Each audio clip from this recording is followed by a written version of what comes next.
Ooh, and we're live. Welcome in, welcome in, welcome in. My name's Kaylee. Good to see everybody. Welcome to my channel. Today, I'm going to be talking about the solar eclipse happening on October the 2nd. It will be happening in Libra, actually at 10 degrees of Libra. I prepared a slideshow again today. I'm just going to wait a couple of minutes while we get some people in here, and then we'll dive right in. I am doing live streams, live readings rather. So if you would like me to read your transit chart or some cards, feel free. We can definitely hook that up. I was using the wrong microphone. There we go. That is the correct one. Okay. So microphone hooked up. Stream is live. Cards are ready. Slideshow's ready. Ready to rock. No. Get in here. Oh, Chance, you're so sweet. Alrighty. So, October 2nd, solar eclipse. This eclipse, unfortunately, will not be visible for North America, which is really unfortunate. But that does not mean that the eclipse energies won't be impacting us. This will be the last eclipse in Libra. We have one more eclipse in Aries after this before the eclipses move officially, for the next 9 years anyway, into the next signs. So, in a sense, we're kind of in like the last push for the changes in this Libra Aries axis that we've been seeing over the last couple of years. So I'm definitely going to be talking about that.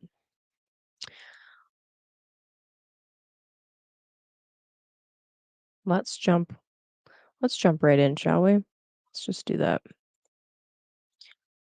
So, solar eclipse, 10 degrees of Libra. Couple of things about Libra in general. Happy Libra season, by the way. Happy birthday to all my Libras out there. My little sister is a Libra. There's some things about the stereotype that are just amazingly true, and it's really fun to watch. And my little sister is very much a Libra.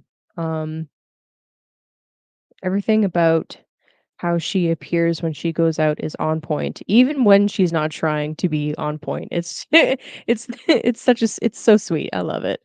Okay, anyway, Libra. It's ruled by Venus, obviously. Saturn is also considered a very important planet for Libra. It is exalted in the sign of Libra. So there is a mixture of both of these two significations when we're talking about Libra. There's a particular decan that the eclipse will be happening in is right on the cusp of the second decan, so the middle decan of Libra.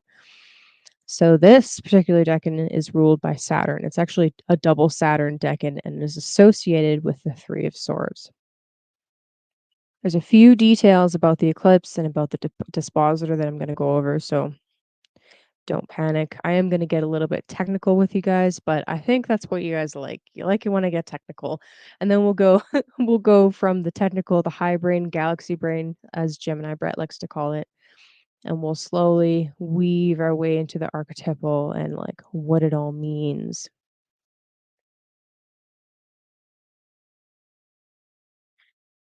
In the sign of Libra, once the sun crosses that threshold, we are now in the time of the year where darkness dominates.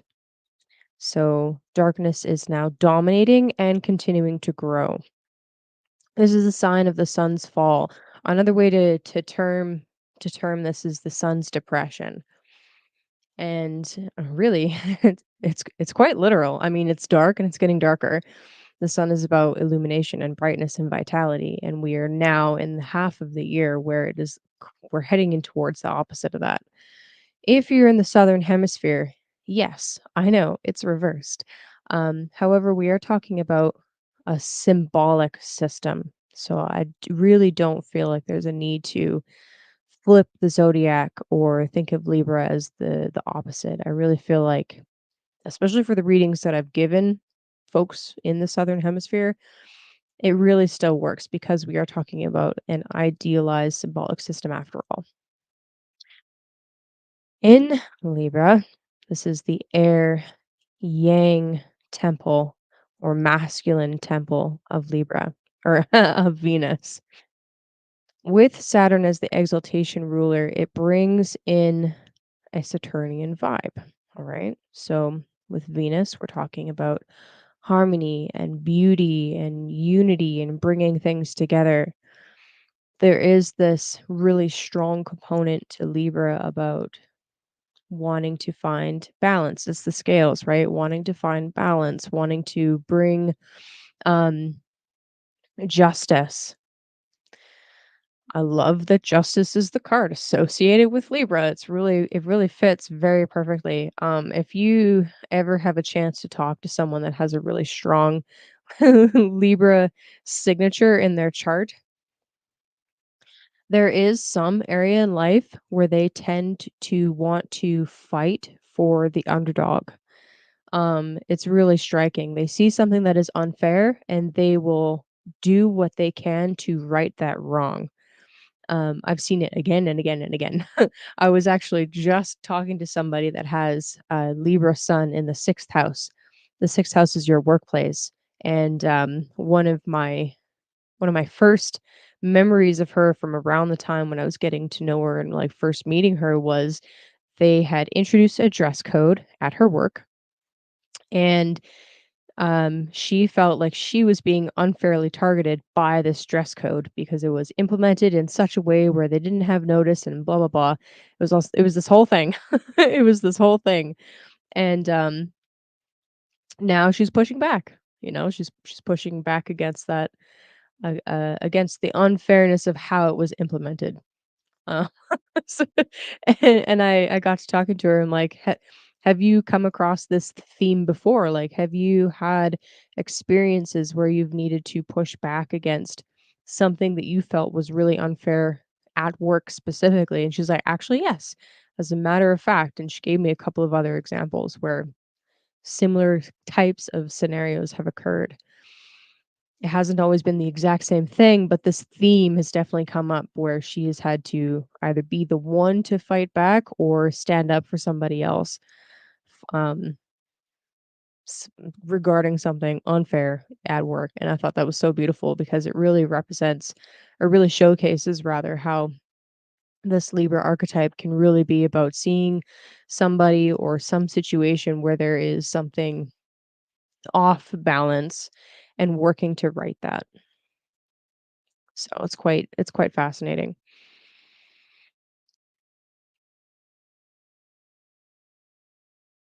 While we are in Libra, where the Saturn comes in.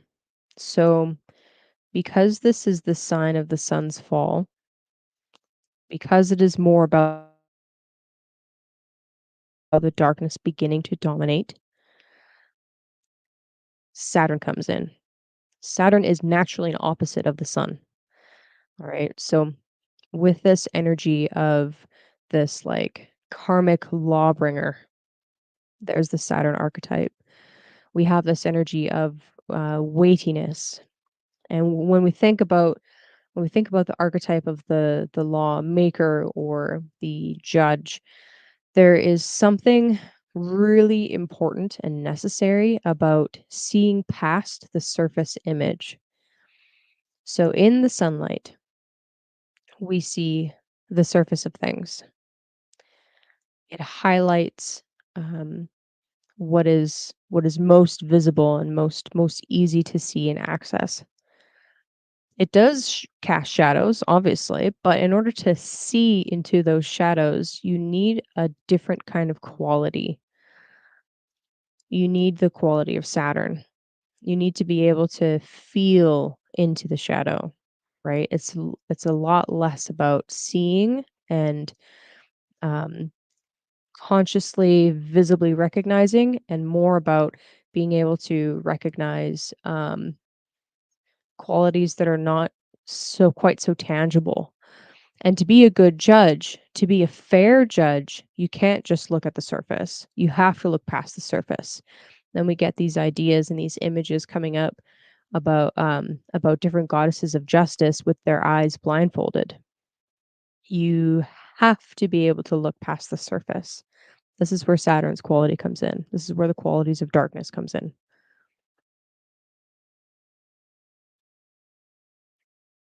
A really important thing to note when we are talking about any eclipse is where is the ruler of the eclipse? So because this is in Libra, we want to know where Venus is. What's Venus doing? Venus right now is a super visible evening star. So as the sun is setting, if you look to the west, you should be able to very easily spot Venus. It's the brightest thing in the sky after the sun after the sun is gone from view, other than the moon, obviously. At the time of the eclipse, and now actually already, Venus will be in the sign of Scorpio. So what this means for the eclipse is we have the owner of the temple, Venus, in a situation where she doesn't have all of the tools quite fully necessary for her to be able to offer support to the sun and the moon as they're going through their eclipse moment. So it adds this flavor of how best to explain this. It adds this flavor of kind of like, oh, thank you, Perry. What's up? I like pomegranates. Okay. Uh-oh.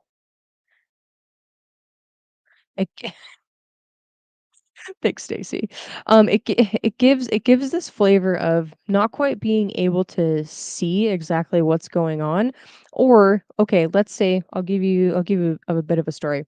You go over to somebody's house and you're hungry. All right, it's lunchtime.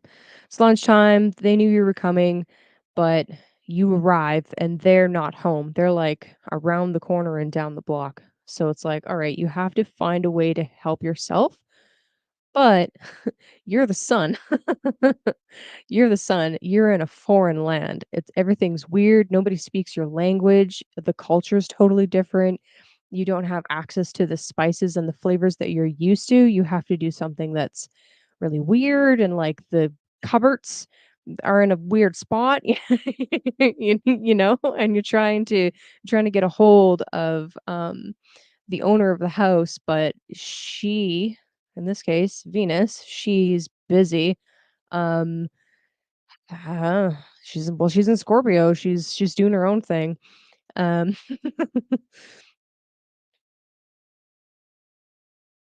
it brings this flavor of needing to do something really unconventional around this time, around the eclipse.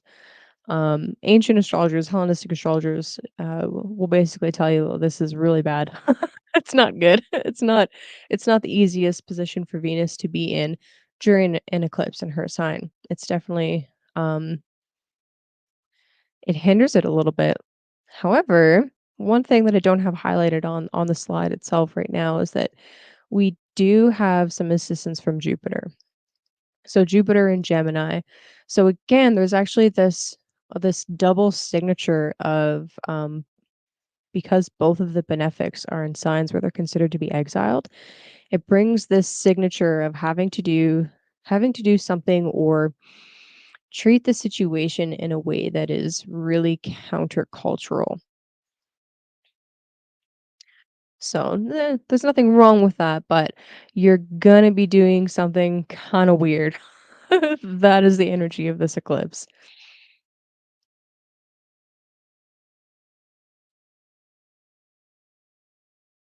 What I find really fascinating also moving into this eclipse energy on the 2nd is the day before we have a Mercury cazimi.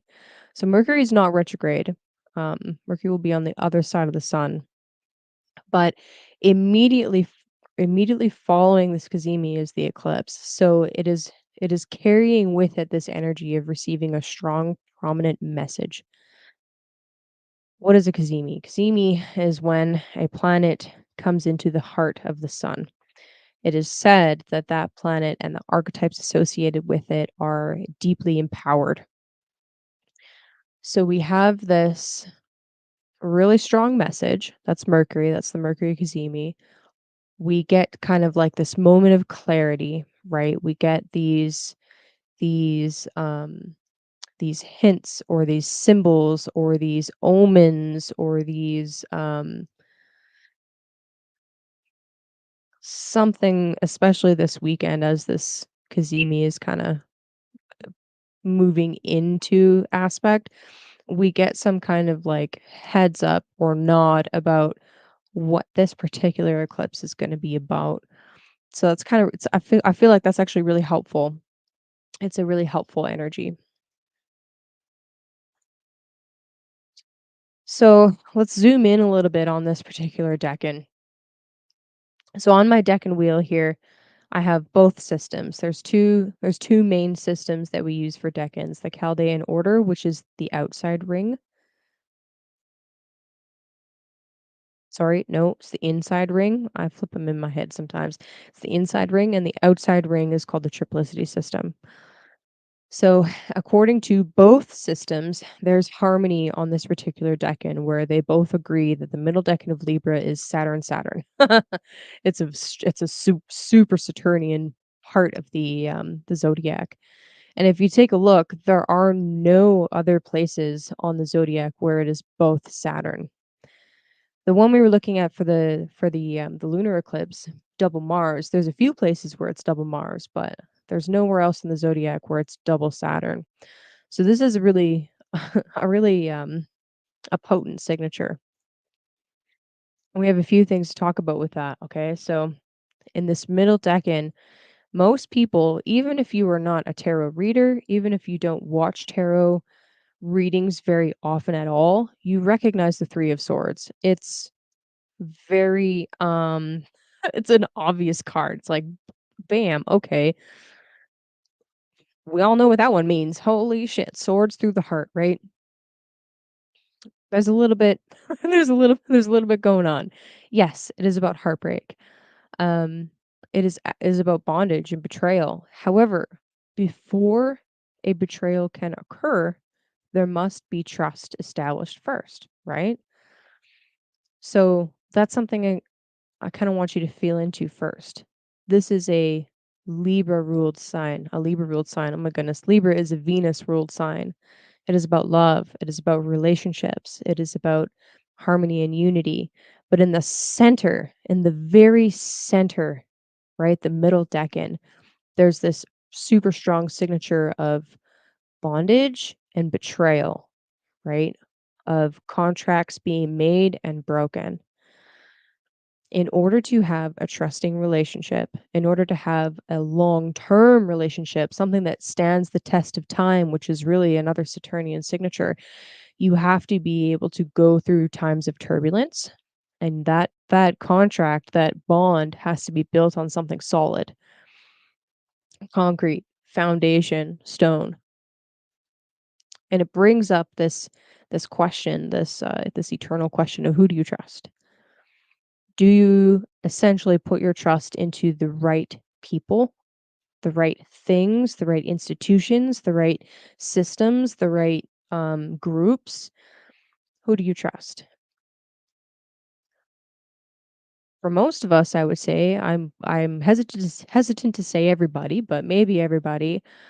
We will at some point in our lives experience a moment where we realize we have that sinking feeling, that horrible feeling that comes along with realizing that we put our trust in the wrong person, situation, thing, job. But hopefully we learn from it, right? Now Austin Coppock has a great series and actually wrote a book that I have yet to get my hands on, but yeah, he has a really awesome series about the decans, and he calls this particular decan the links of a chain.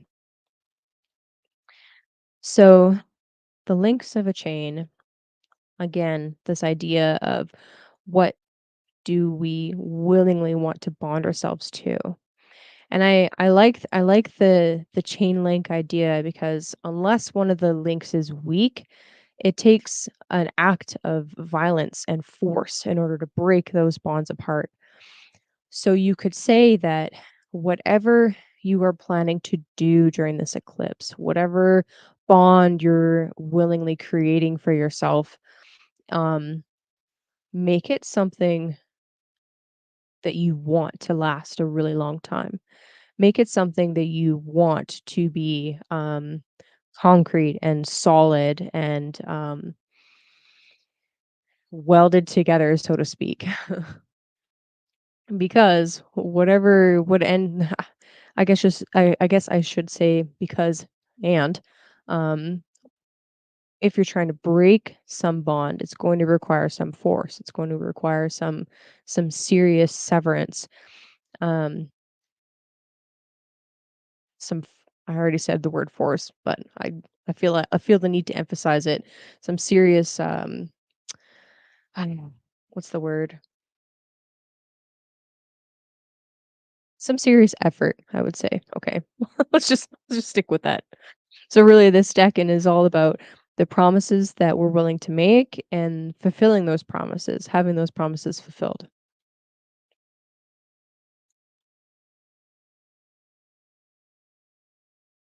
All right, how we doing? Still standing says my decking card number birthday is tomorrow. Woohoo! That's exciting. Now, for some reason, some of the comments that were mentioned that I saw earlier, they've like disappeared from my end of it. That's so weird. Oh, there they are. Okay, cool. We're back. That's good. Alrighty. So it's just a little bit of a brief overview of some of the more technical sides of this eclipse. I want to bring back this first page here. So, what can we expect overall before I go into each of the signs? What can we expect from this eclipse?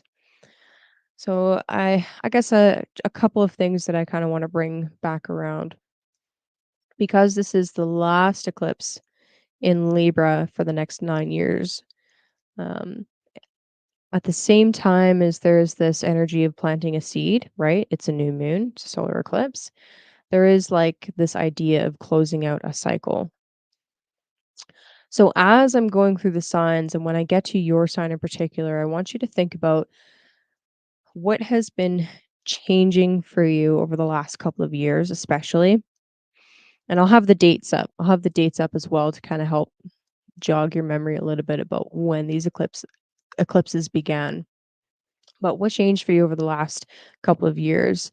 And what's like the last kind of step, the last push that you need to take to cement that change and make it permanent?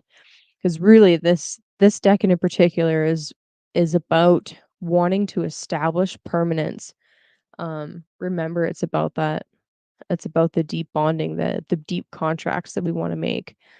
And if previously created contracts, if previous bonds were not created on something solid, if they were not created in a from a state of honesty and vulnerability, if there was some serious inequality when that bond was created, it's probably going to break, right? One of the links of the chain is weak. So, just some nice light things to contemplate on this lovely Friday afternoon.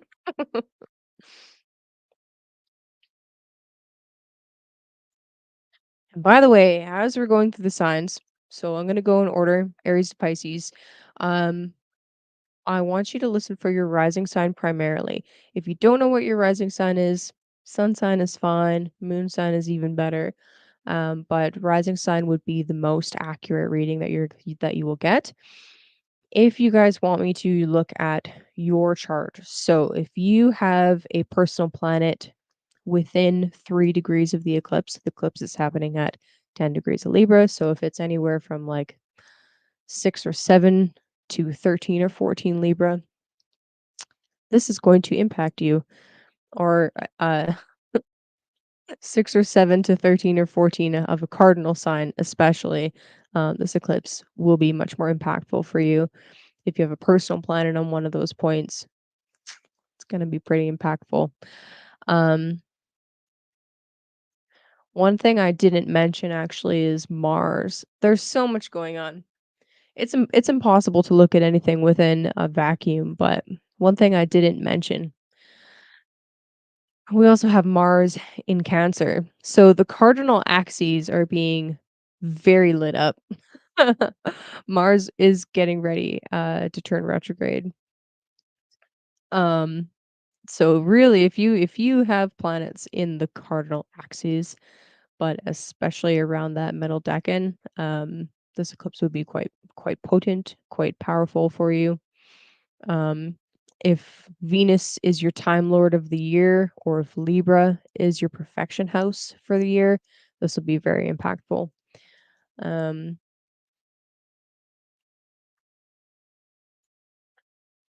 I'll keep it at that. But yeah, if you guys want me to look at personal stuff, please be my guest. I think the magic really comes alive when we're able to do some live reading stuff because it's just such a good demonstration. All right. A good demonstration of the divinatory nature of astrology and tarot. Okay. Doo-doo-doo-doo. I want to There we go. Hey.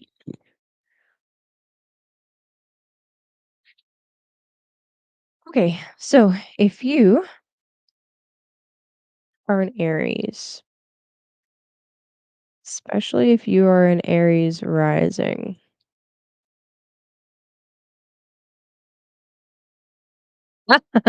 Stacy, I need a dollar, dollar, dollar is what I need. Hey, hey.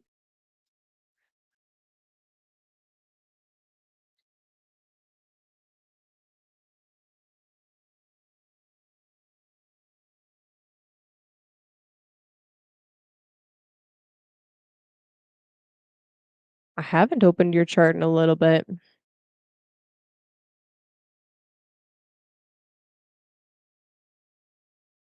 I will tell you right now though, like, the Cancer, oh my goodness. The Mars retrograde through Cancer coming up will be going through your 7th house and over a whole bunch of your planets. So that will be really interesting. We should hook up though. We should we should have a little chat. Okay. So, Aries. For you guys, this eclipse is happening in your 7th house. So, you guys in particular have been going through quite a transformation of both how you view yourself, your identity, what you think, who you think of yourself as, in your relationships, because Libra's on your 7th house. So all of that stuff that I said about the bonds that we make and who do we trust and who do we willingly want to bond ourselves to, and all of that stuff is super, super pertinent and relevant for you guys because this is your relationship house. A couple of things I want to say about the 7th house. It is the house of pleasure, it is the house of sex, it is the house of marriage, and it is the house of endings. And there is this interesting duality within the sign of Libra about balancing the light and the dark and the darkness taking over and all of this super dramatic stuff. This is not to scare you, not to scare you, but it is a really serious um it is a serious decan, right? Double Saturn. We talked about this. So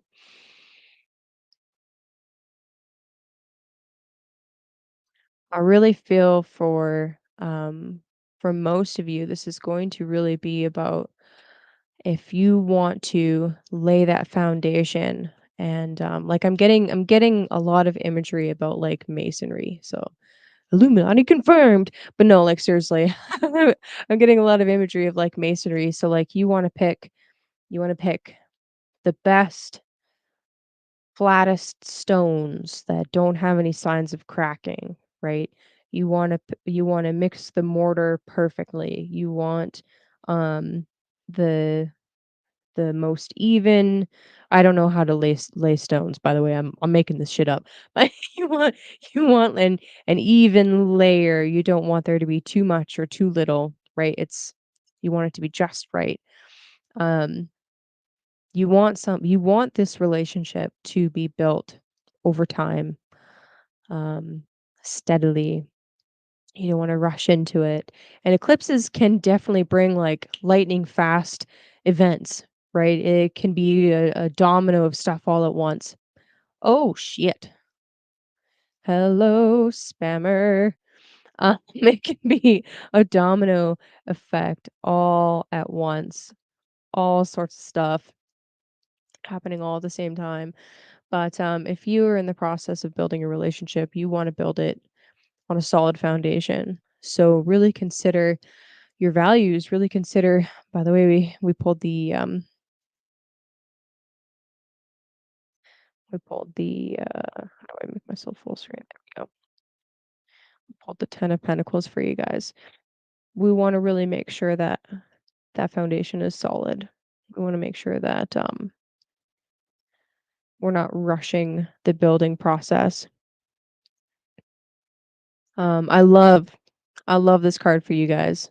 I think that's really beautiful. What a way to start, Aries. Thank you for starting it off on such a nice note. Ooh. I feel like you can demonstrate for the people around you how to, which ironically, yes, I know I am talking to Aries, but how to take it slow, right? We want to build a legacy. You do not build a legacy overnight. It takes time. Getting all getting all passionate over here, but um, it takes time. Can't build the 10 of Pentacles overnight. You can't build the perfect castle, the perfect house, the perfect relationship overnight. It takes effort. And it takes recruiting the correct people into your sphere to help you plan and execute that legacy. It takes time to cultivate those relationships. And sometimes you will experience setbacks, but every one of those setbacks is a chance to reorient yourself and remove what doesn't work and make sure that the foundation's still solid and then keep going from there. I really love that, Aries. A couple things that I'll say about where Venus is placed. Well, with Venus, the dispositor of the eclipse being in the eighth house, this is really doubling down on these karmic contracts. What do you owe? Who owes you? How can you leverage other people's resources to help you build the thing, whatever it is that you're working on, that's the thing. You might actually, honestly, with the eclipse happening in the seventh and Venus being in the eighth, you might actually be witnessing your partner, whether that's romantic or a business partner, you might actually be witnessing your partner go through some really important changes where they're assessing their values, they're assessing their resources,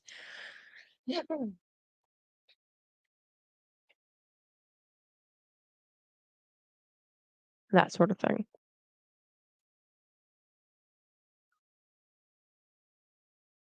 What's up, Kelly? Hello, beautiful bean. Stacy. It's okay.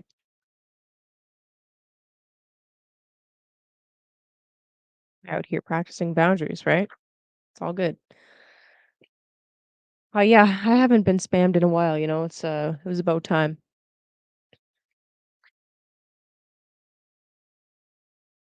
So, let's just clear it out a little, shall we? I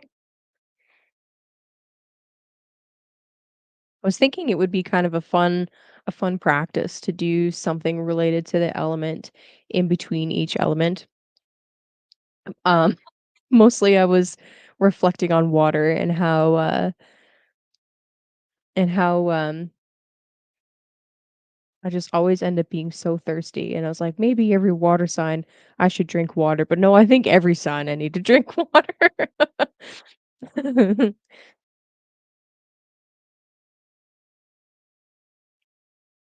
I like that. I think that is a really, I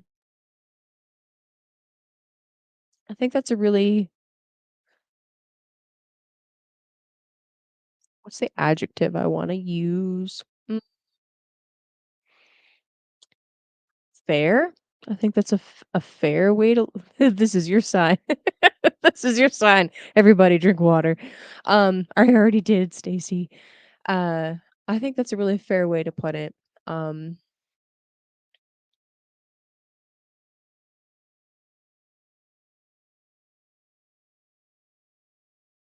that actually reminds me of a conversation that I just had, with my boyfriend literally the other night, about roles, and I didn't tell him this part of it, but I realized that I was taking a little bit more of, a masculine role with certain things, and the why came up, right? Like, we were talking and, like, I'm like, "Okay, where's the line between me asking a question or me asking for something and then nagging?" And, like, where how do we balance that out? And, like, how do I learn to trust you more, basically? Um I won't get into any more of it than that, but, I think that that is a fair way to look at it. And really, like, you wanna take that idea, that concept, because I think that's a beautiful way to look at the archetype, and, you sent that message at 5:55 my time, so I think that's beautiful too. You wanna take that archetype and apply it to the house that Libra is in for you. So, for Aries, this is quite literally in their house of relationships, but what your rising sign, you might not be Aries rising, so you can take that idea and apply it where it suits, where it fits. So if you've been, say, you're Aries, since we are on Aries right now, if you've been doing more of the masculine roles and you want to get more in touch with the feminine, for example, and I'll definitely get to Gemini soon, so don't you worry. Um, and you want to get a little bit more into the feminine. Okay, how can you step back from one and step more into the other? And like there could be there could be really simple, easy little things that you could do to encourage that shift. And I think taking little steps and doing little things little bit by little bit, or even just starting with a conversation and then um talking about the expectations and then actually just doing them and sticking to them and sticking to your guns is a lot harder, a lot easier said than done. So, um, I love sea salt. I've been using Celtic salt, and yeah, I've been meaning to get some cell salts. Okay, Taurus.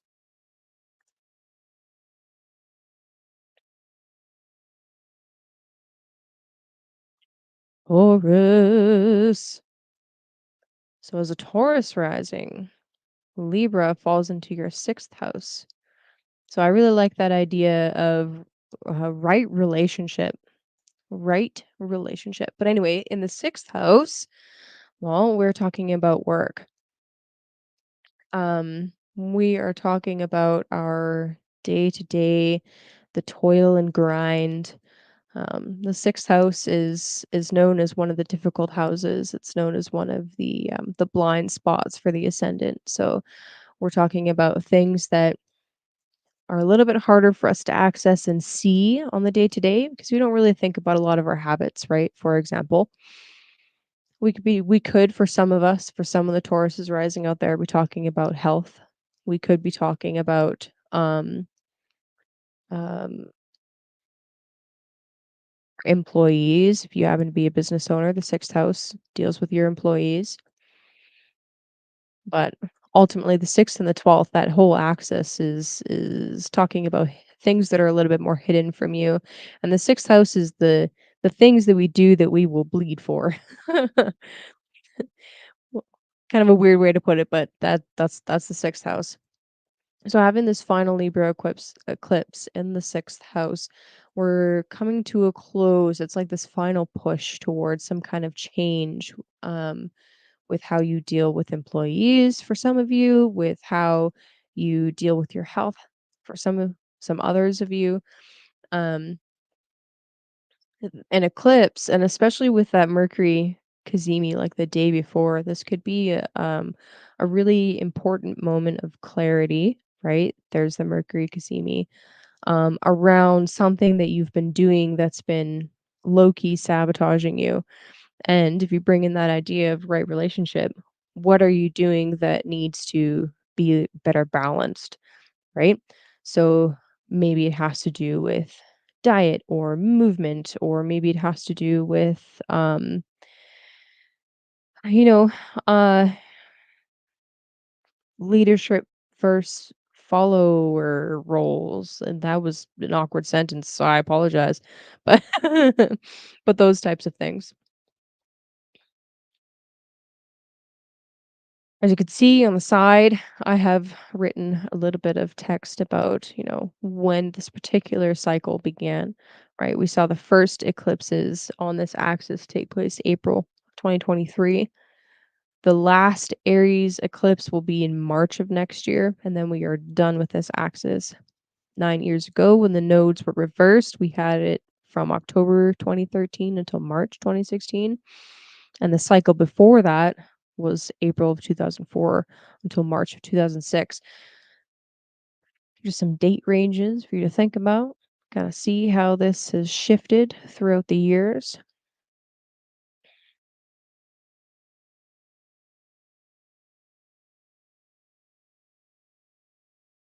With Venus, the dispositor of the relationship, interesting word choice. With Venus, the dispositor of the eclipse, being in the house of relationships, um, I think that that is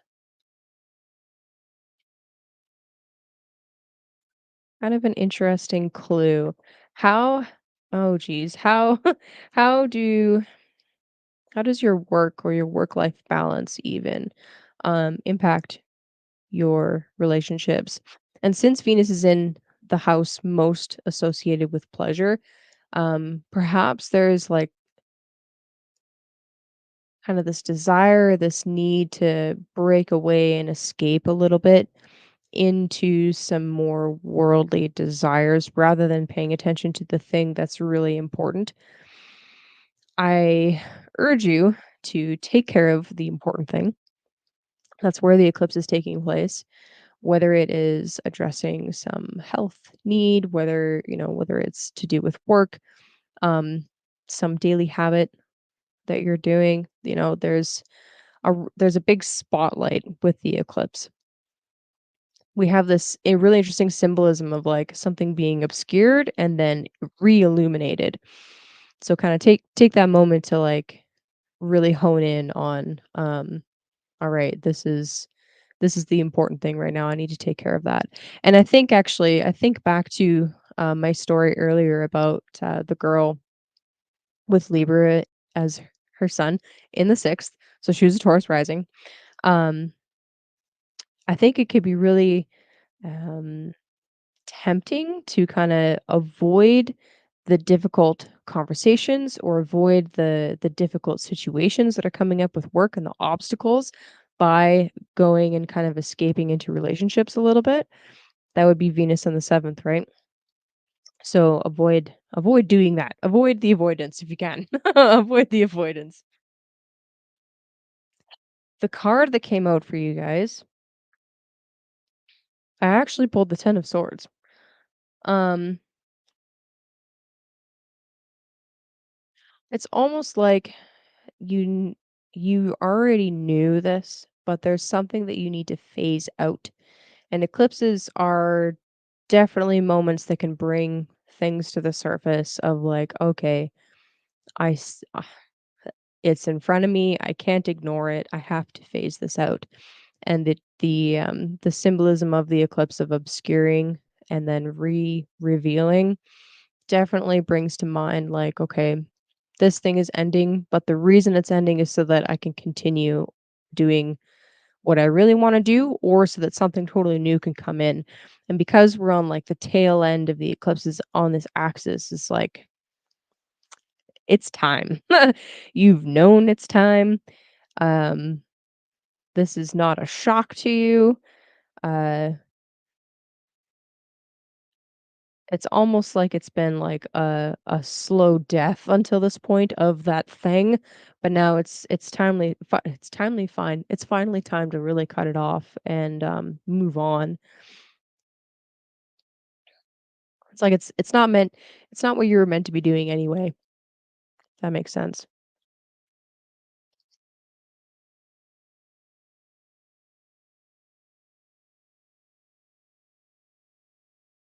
Gemini.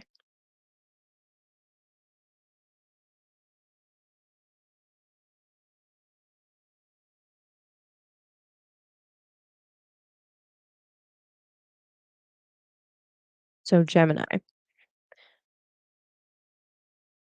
For you guys, this eclipse is happening in your fifth house. So the fifth house, this is another house that is associated with pleasure, but in a different way from the seventh. This has to do with our creativity. It has to do with children. For most of you, this will have to do with your creative drive, and really how you express yourself. So if the first house is you and your identity, the fifth house of the first, okay, weird way to say it, I know, but stick with me here, is the thing that you love, the thing that you love most, the thing that you create, the thing that helps you express who you are on a deeper level. So when we have these eclipses in the fifth house, for some of you, this has shown up in reigniting or igniting initially for some of you a creative drive, right? There's been new projects that you wanted to take on, or there's just been a new way of expressing yourself coming to the surface. For some of you, quite literally, eclipse cycles in the fifth can be like, "Welp, my girlfriend's pregnant." It's it sounds silly, but it happens. It definitely happens. I really like this idea that you brought up about rebalancing the divine masculine and feminine. So I'll tie that in here. So if the fifth house has to do with pleasure and creativity and the things that you love, well, if you are wanting to rebalance that and wanting to create right relationship within yourself and in your relationships, what is one thing that you could take up and start doing around this time? We are talking about a new moon after all. Start doing around this time that helps you cultivate that energy more in your life. So let's say you want to start an art project. Why not? We're talking about a Venus ruled sign. It's the fifth house. Fuck yeah. Start an art project that is specifically about exploring the the side of yourself that you need more of.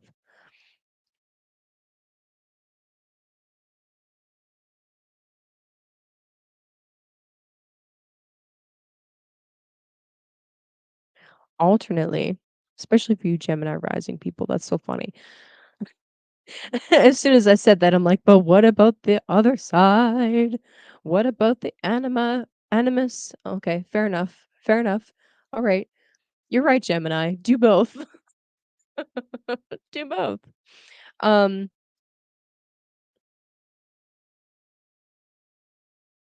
that's too funny. So I I was just picturing I can't help myself. I was just picturing,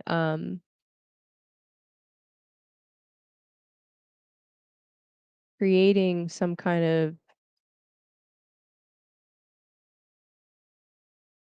like a drawing or a painting or a multimedia thing, or digital art, whatever, that explores each side of the masculine and the feminine and your relationship with either, both, really, but individually separate, and then a third one bringing them together. So, man, I should dig that up. I did this once when I was learning or trying to learn about boundaries. So super Saturnian Decan, this totally ties in. Um, Something happened and just suddenly started doing art. Like I really wasn't doing art before that point, even though I am fairly artistic. Okay. So I started doing art. Some shit had gone down. It was not nice. It was really bad. Very traumatic stuff. And I started processing it through art. And I drew this one image right around the time when I was learning how to establish and maintain healthy boundaries of m- me in my work boots specifically. So I don't know why that was so important to me at the time, but I had to be wearing my work boots. And the image was, I'll bring myself up. The image itself was me going like this, and close around my body, I put this like pink and purple like aura. And I didn't really know much about auras or light energy work or healing or violet flame. I didn't know anything about that at the time. It was just like these colors represent femininity to me. Bam. And outside of me, the thing that my energy was pushing away was another person's energy. I picked blue. Okay. It was blue and black. Another person's energy that was encroaching on me. And I was learning about these concepts of like, I'm not actually giving my power away, I'm taking it back, and was trying to figure out all of this stuff all at once. And I just I just did this art piece. So that might not apply to you, Gemini. That might be totally out of left field. You might not resonate with that at all. But um, doing a little practice like that can be really empowering and can really help you to internally process and bring back into balance something that has been brought out of balance. Maybe that helps somebody. I don't know. We'll go with that. Okay. I want to pull a card for you guys.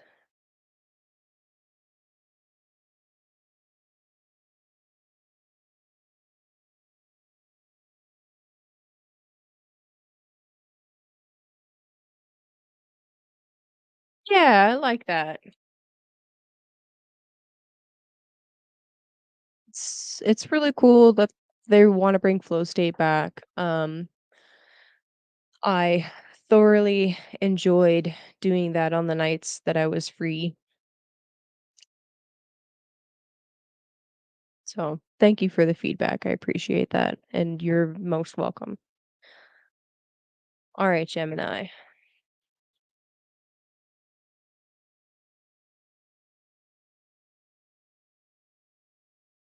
For some of you, with this fifth house energy coming out, it's really bringing to the forefront children and the idea of children and cultivating like a childlike joy and wonder. Um,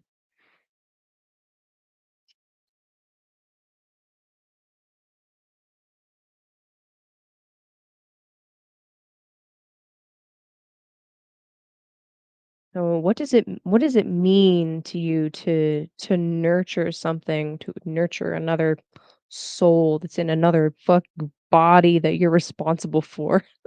Like, art projects can be like that too. They take on a life of their own, right? But for some of you, is quite literally is talking about your relationship with children and cultivating.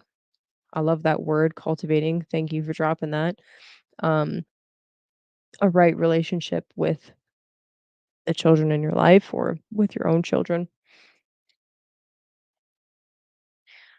And like how do you teach them healthy boundaries and without like crushing their soul, crushing their heart, you know? How do you learn how to say no? And how do you remind yourself when you're getting a little bit too heavy about the the lighter um beauty sides of Venus, of Libra? I love the Prince of Cups coming out here, right? As I'm like crushing the soul. No, no, no, no, no. Lighten up, lighten up, lighten up. Uh, bring some art into it, you know? Um, ec- eclipses can feel really, really heavy, but it's a really potent time period. Oh, what's up, Rachel? Hey, girl, heck. It's a really potent time period for allowing creative juices to flow. So really, really hone in on um, that theme with this being your fifth house, Gemini. So Mm. Also hydrate.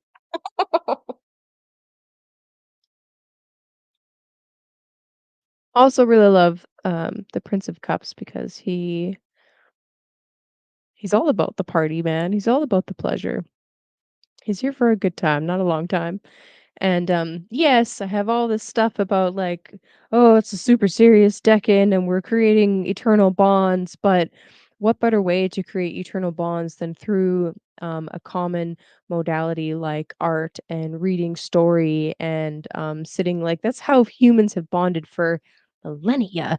We sit around a campfire and we share stories and we paint on the cave walls, man. That's what we do. Like so yeah.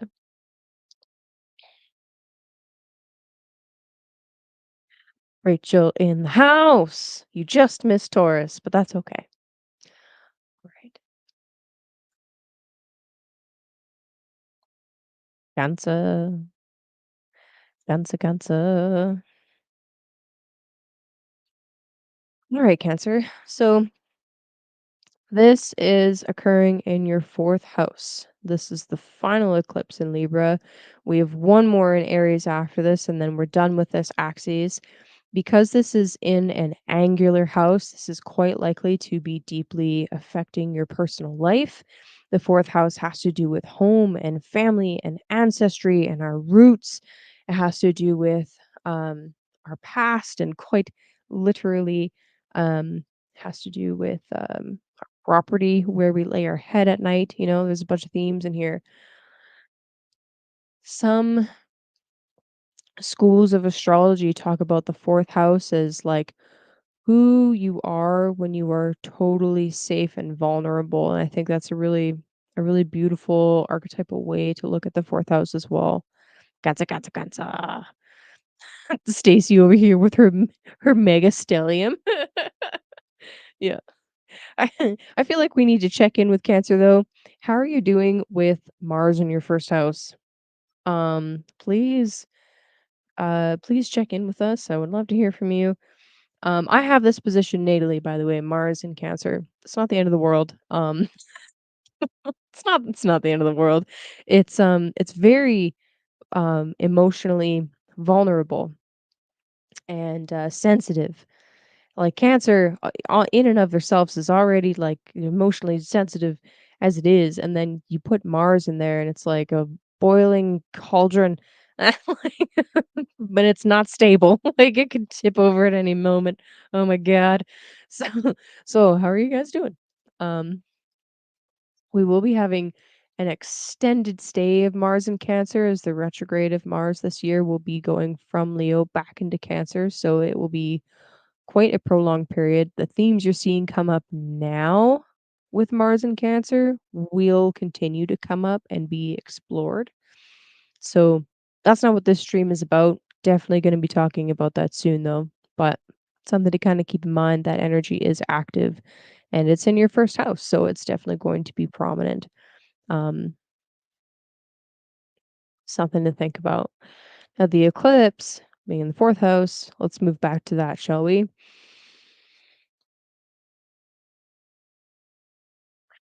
What kinds of yeah. Or so it seems. That's good. Fair enough. Um, what kinds of what kinds of themes can you expect with this eclipse in the 4th house? All right. Well, we've been talking a lot about the stability that Saturn wants. We've been talking about looking into the darkness and looking at the things that are not quite so easily illuminated. Right, that's the darkness in the Saturn theme. We're looking at building trust, earning trust. Who do you allow into your space, into your home? Um, what kinds of oh, that's a really weird message to get right now. What kinds of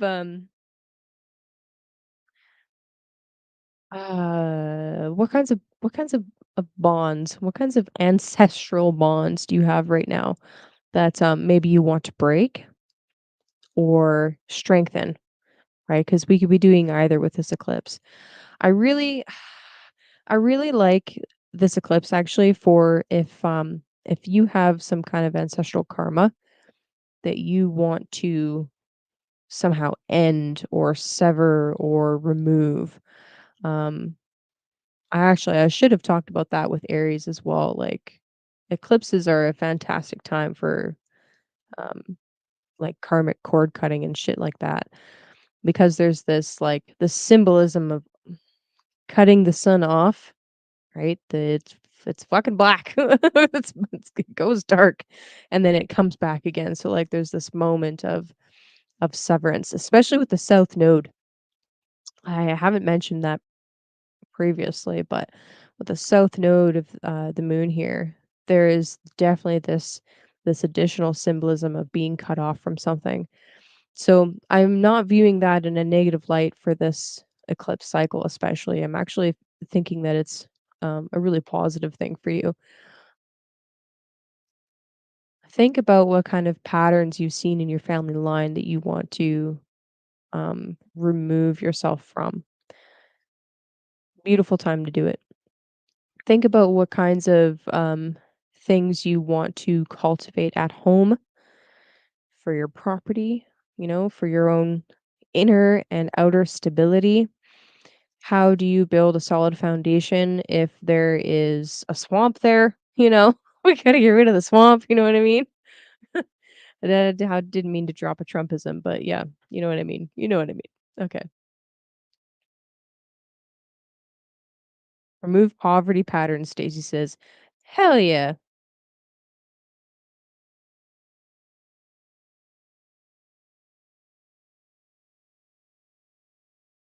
Crunchy.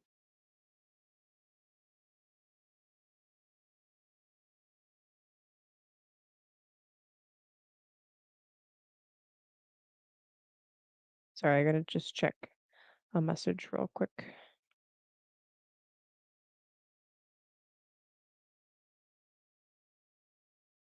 Oh, that's so funny. So the person that we timed out earlier. Oh no.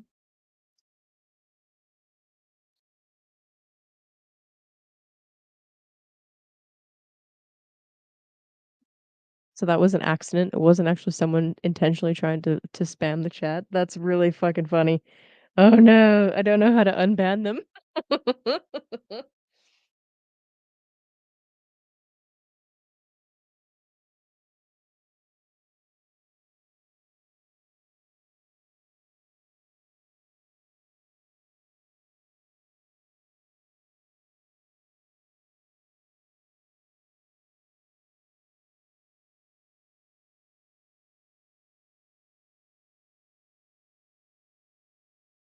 Oh, that's funny. That's so funny. Got a little jumpy on the ban button. Whoops. Okay, so anyway, Cancer, let's see what cards you got. What do we get?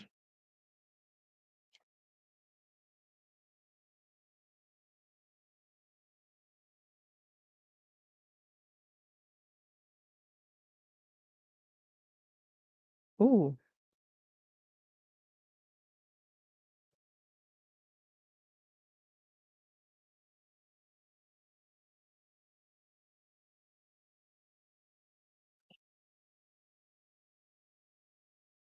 no worries. I just had I just I just had flashbacks to the Tarot Destroyer. It's all good, buddy. It's all good. That was funny. All right, accidental spamming. Good stuff. Okay, Cancer.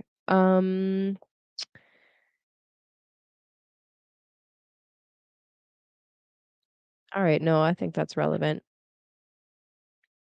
Yeah, cats happen. That's funny. That's too funny. So, Cancer, the card that I pulled for you. There we go. The 5 of Wands. Potentially some conflict. Um, so this is what I mean when I say that bonds that are built to last will go through times of tension and conflict. And if you can navigate those with maturity, um, you're much more you're much more likely to build an even stronger bond. How's that saying go? Bones that break are stronger than bones that have never broken before. Just gonna put that out there. Couple of things.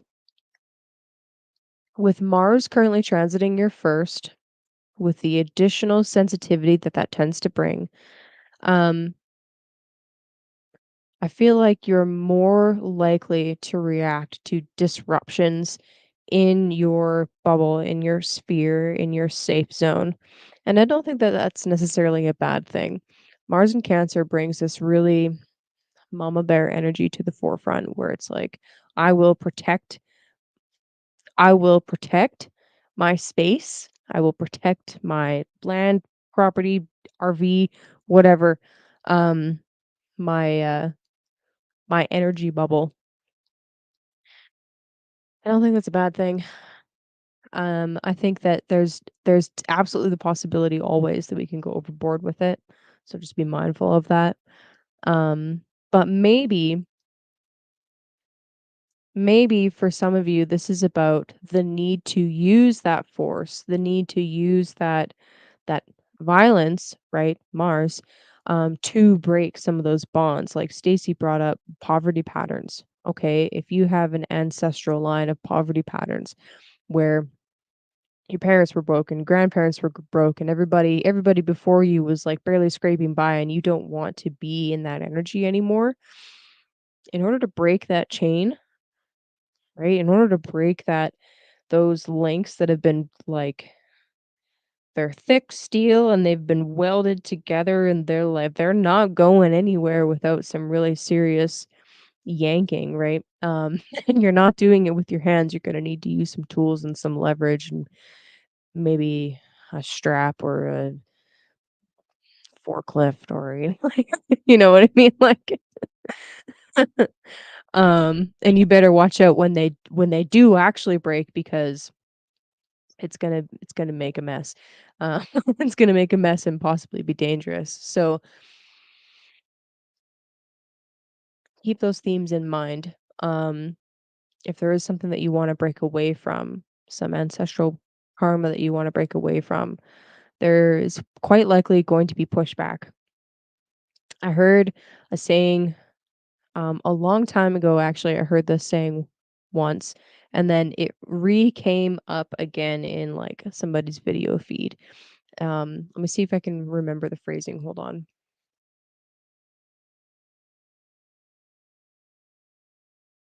Something to the effect of the people in your life, especially sometimes your own family members, or the people that were there before you began changing, still resonate and still identify with the old version of you, even though you have changed, and they will still treat you as if you are the same as before. So sometimes for a lot of people, it becomes necessary to remove yourself from the old people, places, patterns, things, hobbies, habits, um, locations, even in order to really truly begin anew and stay in their changed state and to continue making the positive changes. Um, and it's not really through any fault of anybody else's. It's just they still have an idea of you in their head that's probably outdated. Honestly, it's outdated. It's not really you anymore. It's not you in your present version, your present iteration with your present energy, right? So there's going to be some conflict, straight up. Um,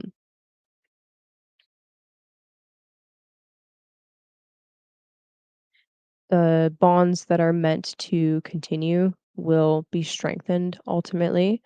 The bonds that are meant to be there that are meant for you to struggle, but that are meant for you to break will break.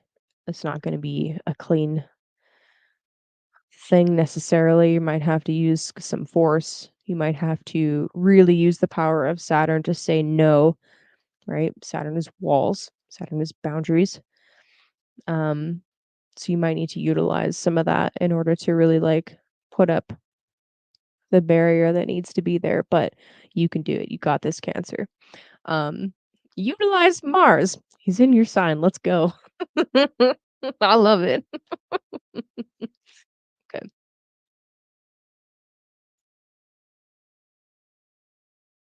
Just low key spamming us. It's all good. Right. For Leo.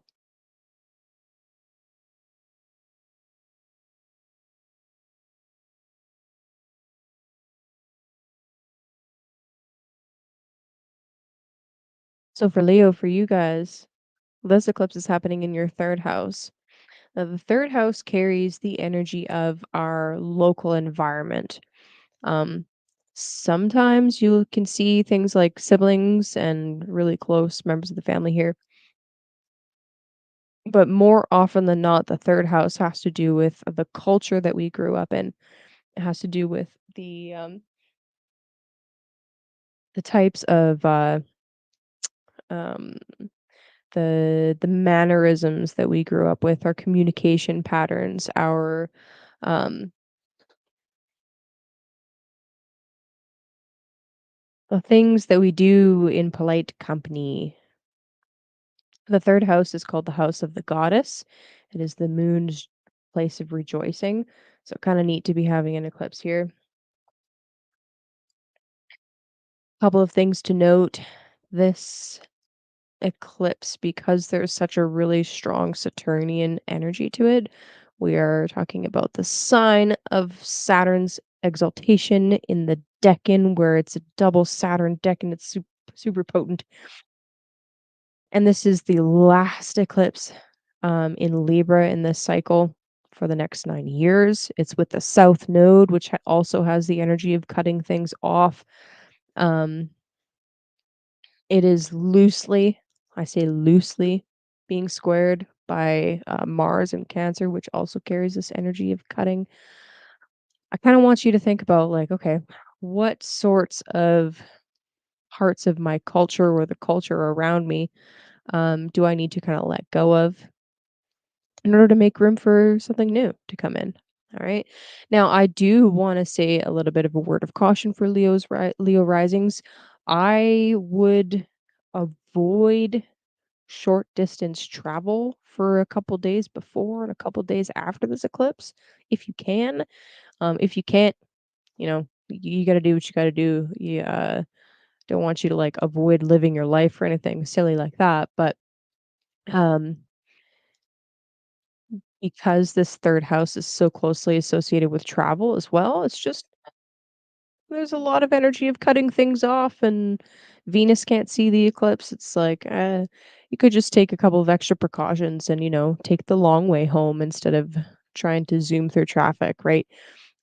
Just be a little bit more careful on your drive home. Like, don't go rushing, don't go rushing into the craziest part of traffic, expecting to get home really quick, right? Not gonna happen. Remember, it's a Saturn Decan. Go the long way. Um, just go the long way. Okay, so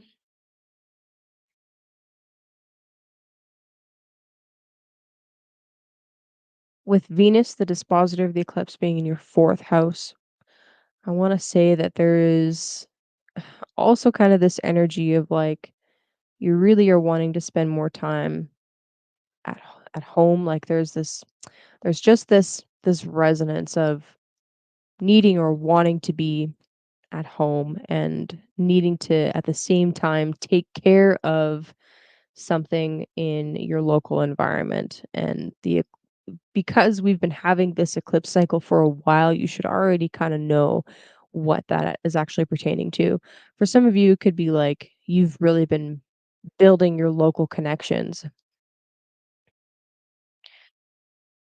So there's two houses that have to do with like our friend groups. The 11th house has to do with like our wider network of friends. It's more about acquaintances and people that will assist you in reaching higher places. The third house has to do with your much more local, like your neighbors, the people down the street, the people that you meet on like on almost daily basis that are like right next to you. That's the difference between the third and the 11th. So with this eclipse cycle having been in the third house, most likely you've already been building this local network. You've already been working on cultivating um, this this local garden of yours, you could say. So I really feel like this eclipse is kind of testing some of those bonds. How how strong are those new friendships? Um, are they built on a solid foundation of shared values? Are they helping you and are you helping them achieve like right relationship? Is it equal? It's kind of a stereotypical word to use with Libra, but are things equal? You know, I think that's a fair question to ask. You don't want to be taken advantage of, and you don't want anybody to be, taken advantage of. Um, what else do I want to say about this?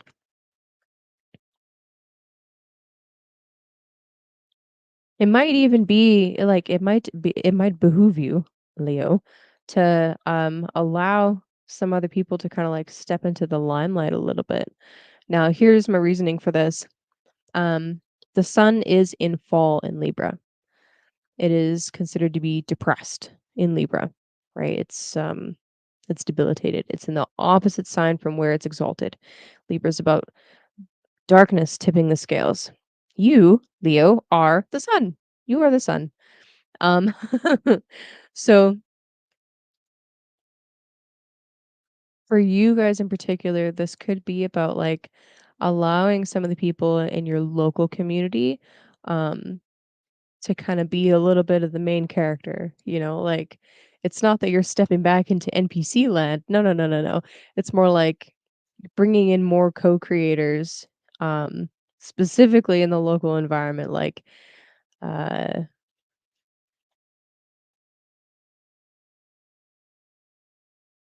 yeah, exactly. Okay. Taking just a little bit of a step back.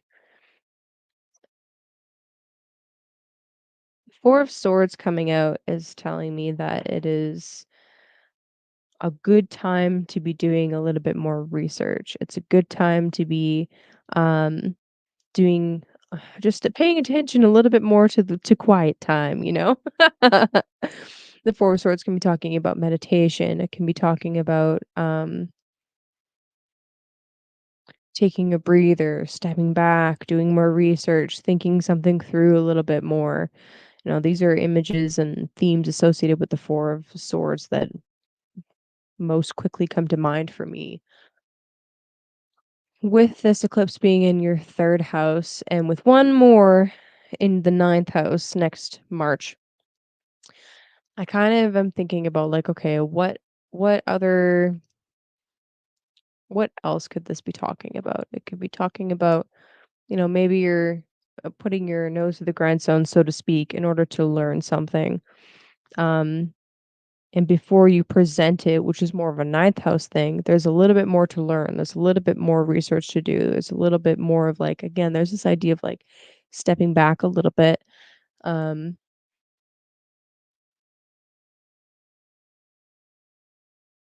just stepping back a little bit. I think that's succinct. I don't want to get too long-winded, so okay.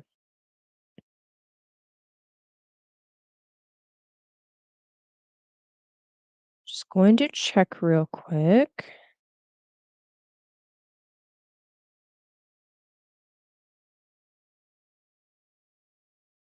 Okay,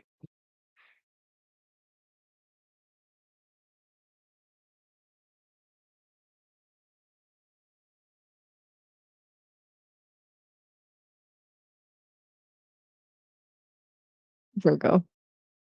Hold on. 1 second, guys.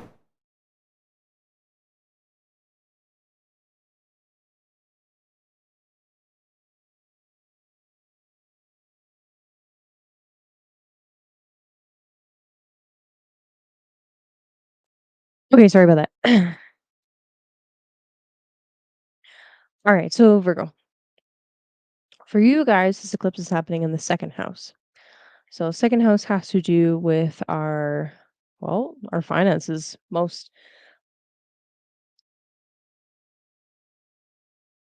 finances, our resources, and because this eclipse is in Libra and we have this idea of like creating right relationship, maybe how this is playing out for you is like, all right, how how much is coming in, how much is going out, and do you have a right relationship with your finances? And it's a really like I don't know, kind of boring way to look at the second house, but it's an important way to look at the second house. Um, Especially if there have been some serious imbalances in the past, you know, depending on like what kind of planets you have in the second house and where your Venus is located, that can really have a lot to do with like how you spend and make money, and that has a huge impact on our self-esteem, on our for some of us on our self-worth. It can have a huge impact on so many different areas of our life, on our health and blah blah blah blah. So I don't know, I guess I feel a little bit self-conscious talking about a money house and finances when I'm talking about astrology, just because it's like, oh, it's such a 3D physical world thing. It's not super spiritual to talk about, but I think that is more my thing than reality because there's this idea, and maybe this is really pertinent for you, Virgo. There's this idea, especially in spiritual circles, that accepting money for a spiritual craft is not okay because it should be free because it's spiritual, right? It's coming from the divine. It's a what is even the logic? It's a like um it's supposed to be like a spiritual service and you shouldn't have to pay for that, and all these ideas of like if you're spending the energy it should come back to you um in some other way, right? Well, that's not how it works in reality. We live in a physical 3D realm, and no matter what your gift is, no matter what you've spent time learning, you deserve to have a fair, what's the word? A fair and just, right? We're talking about Libra, a fair and just compensation for your time and for your energy. Um, I have heard a number of times from different teachers that there's no free lunch in the universe. They say it in different ways, but this is true. Energy is not just created out of nowhere, it has to be exchanged. And anytime, I'll tell you guys this. Um, this is actually something that comes from another astrologer, from KRS, from Kapila Raj. If you were, this is what he says, okay, his words. I'm paraphrasing, obviously. If you were to offer a truly free service, then you're actually creating new karmic bonds where they will have to pay you back either in this life or the next life. So it is actually not in your best interest spiritually to create a truly quote unquote free service because there is nothing that's actually free. There's always some kind of exchange. Um, and I did not actually expect to go on this rant for you, Virgo, but here we are. But here we are. And truly, even something like this is technically a free service. You guys aren't paying anything to be here, but ultimately, at the end of the day, you are paying a little bit with your attention and you're giving me views and likes and comments, and that is actually helping me build. So there is still an exchange. But it is actually really not it's actually like according to Kapil Raj anyway, and some of the other spiritual teachers I've listened to, that's actually the opposite of a spiritual thing to ask for a spiritual service for free because you're creating a karmic bond that has to be repaid later anyway. So that's my hot take of the minute. and and yeah, interesting, Matthew. What is your rising sign? And like think about it. You have to spend time and money in order to gain those skills in the first place, right? You have to go through the hours and the sessions to learn how to do it for yourself and to learn how to do a good job. You have to practice. Oh, you are Virgo rising. Nice timing. Nice timing. Okay, so that's perfect. Um, And then when you're actually in, like, especially a Reiki session, you are channeling energy, but you're using some of your own energy and your own skill set in order to do something for another person. And if you don't charge anything, you're creating a karmic bond that they have to repay in the next life. That's Kapila Raj's take, and I think it's fascinating. And I'm like, damn, that's savage. But I don't know. I feel like it's true. Well, I mean, what do you guys think? Um, but more importantly, like if you really think about it, um, and if like you feel a bit of a protest coming up to me saying that, think about this. When going to let's use church. When going to church, you tithe or you bring food offerings or you bring when you would go to see an astrologer way back in the olden days, you would never come without some kind of offering. You would always bring something. If you go to some kind of spiritual teacher, you bring them groceries or you bring something, some exchange. Um, because at the end of the day, nothing is actually free. And that's really interesting. Fair enough. I can feel the tension in that, right? So Matthew says, for those of you that didn't catch me putting it on the screen, sorry, I'll let it linger for a second. He says, all my gifts come natural, and therein lies the rub. I had never put anything in. It just I just came or it just came, so I feel like I should just give. And I mean, fair enough. Fair enough. And I would counter a little bit with the idea that it might have come naturally in this lifetime, but you earned it somewhere down the line, right? And there's still like this idea of you needing to remain a clear channel. So there's still things that you need to do to remain a clear channel and actually do it for people, if that makes sense. So anyway, and like it doesn't have to be like a huge thing. You don't need to charge exorbitant amounts just for a little session, right? Um yeah, see what I mean? So like if anything, it can be something small. Like you could even ask for people to um totally Stacy. Paying forward's totally a thing. You could ask people for like a review or for word of mouth referrals or to help you out in some way that's not monetary as well. So that's the thing. There's more than just one form of capital. And I think I end up talking about this every single time that we come to a second house transit for somebody. And I'm like, hey, there's more than one way of capital. You could exchange other things. It doesn't have to be money. It could be an exchange of gifts. It can be an exchange of something that they made. It can be an exchange of artwork. It can be a knowledge sharing, right? Like you're sharing a skill, they can do something for you that is like, you know, I can't think of anything off the top of my head, but like maybe they're going to help you with your taxes. Like, I don't know. So that's something you can think about. Maybe they're going to gift you a story, right? Like if you're really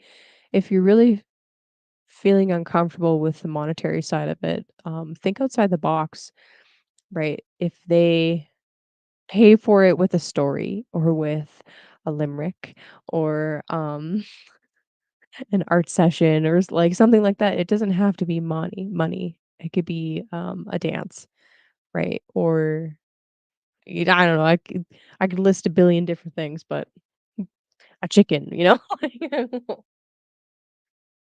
half a dozen eggs, a pretty rock. I have definitely, accepted different trades, um, for my astrology services, like, all the time. Yeah, exactly. Barter for it. It doesn't need to be money. So, think outside the box, Virgo. With this eclipse, it's definitely bringing to the forefront this idea of right relationship with the exchange of goods and value and services and, like, if you're really struggling to, like Matthew, charge for some service or charge for some skill that you have, you know, like I was saying at the beginning, like if you missed the beginning, I was talking about Venus and Scorpio having to do something in an unconventional way. And with this eclipse, uh, in a whole sign based trine anyway to Jupiter in Gemini, there's this idea of something that is unconventional and countercultural in some way. So the way through it is by doing something that's very different. That's not the usual um normie way of doing it. Okay, I ranted enough. Let's pull a card.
Aw, Virgo.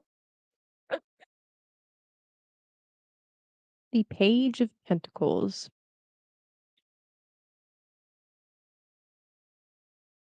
I think that it is also okay that when you are starting out with an endeavor, maybe you've been doing that thing forever, but you're just beginning to change how you think about it and how you view it, and maybe you're just like in the beginning stages of even contemplating like monetizing something or building a business around something or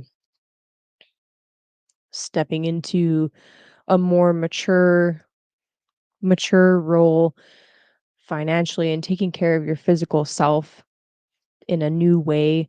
It's okay to start small and like slowly build, right? And I mean, when thinking about the concepts of this particular decan that the eclipse is occurring in, that Saturn signature, creating a bond, creating a foundation, it takes time. Um, it's not something that it's going to build overnight, and it's okay to be really excited about something, but also to take really little, teeny tiny, minuscule steps. That's okay. There's nothing wrong with that. Um, and yeah, not being afraid to do something in a totally unique way from anybody around you. It doesn't matter what they think. The only thing that really is important is that you are supporting yourself, that you are taking care of yourself, cultivating. I've used that word quite a few times, but with the second house, it's really it's a really potent word and theme for the second house because the second house is something that we cultivate over time. So the skill set is something that you're getting better at and improving over time, and like how you navigate accepting um an even exchange for those skill sets is something that's going to grow and cultivate. You will cultivate over time as well. It's going to grow. It's going to take time though. So it's okay to be at the beginning stages. There's nothing wrong with that. I like that. I think that's cute. It's sweet.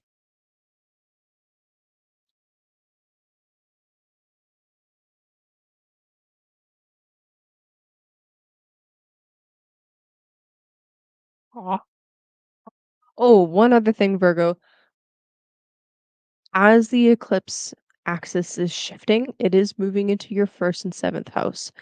So, one thing I will say about this, what's up, Edward? Edward in the house. Hey. As this eclipse is shifting into your first and seventh house, Virgo, we're moving from this energy of like finances being in question and being up for review and shifting and changing to how you feel in your body, how you identify, your you, your life and your relationships are the things that will now be in flux with the eclipses changing axes. So the pressure will come off the finances a little bit and how you think about many different areas of life is going to begin changing, but roll with it. Big changes are afoot, so roll with it.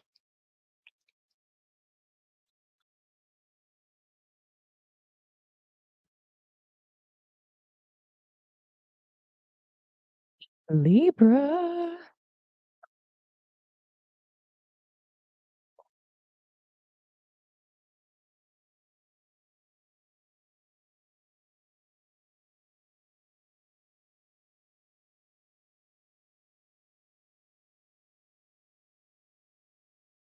Libra. This eclipse is happening in your first house. This will be the last eclipse in your first house for the next 9 years. There's one more that'll be in Aries. in March of next year. So, what kinds of changes have you been through? I guess I could take the banner down. There we go. What kinds of changes have occurred for you over the last couple of years? We're coming not to the end of the changes, okay, so when an eclipse occurs, it is said that the energy of that eclipse plays out for a few months. Um, I've heard different theories about how long and how to calculate the length of time that eclipse is active for, but I think really the most important thing is that it's not just a one-day event, it's a process, right? You can have certain kind of events or things take place that feel really intense in the moment, but the full effects of it kind of it takes time for it to fully turn around and change and reveal itself, so to speak.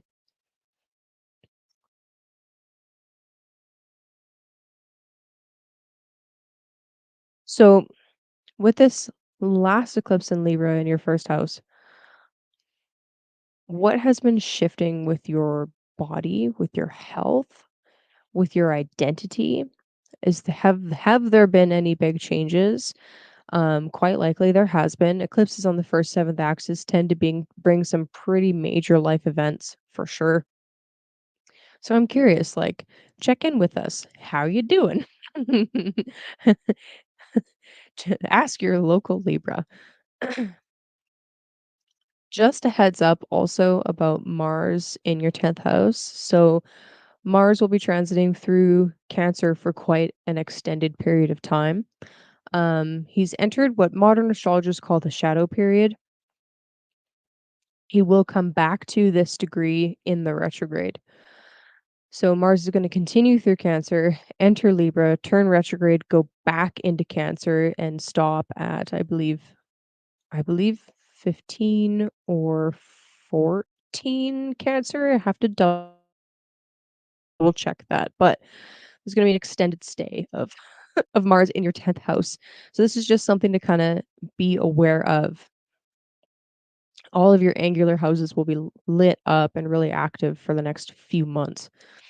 Um, so be mindful of that. With this eclipse in particular, we have Venus in the second house. So we're tying in this concept of money and value and resources. So as your identity and your health is shifting and going through different fluctuations, how are you supporting yourself? How are you,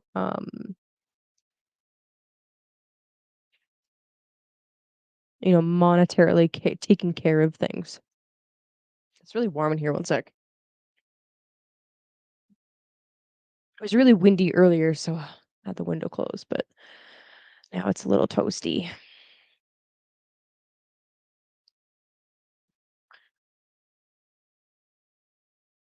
I want you to kind of pay attention this weekend. All right. So we have a Mercury Kazemi, a direct Mercury Kazemi this weekend leading into the eclipse. So there's likely to be something that comes up this weekend that'll kind of give you a nice little hint about what these final changes, what this final push is going to be about. So really just kind of pay attention going into the weekend, Saturday and Sunday, and watch for omens.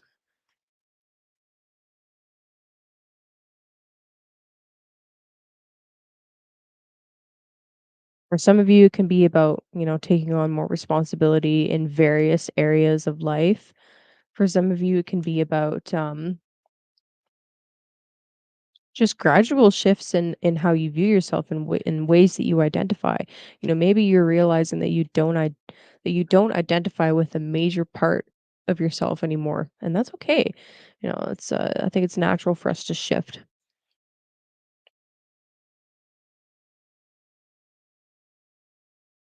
Here it is. Okay, interesting card. So Libra for you guys pulled the 7 of Cups. Interesting.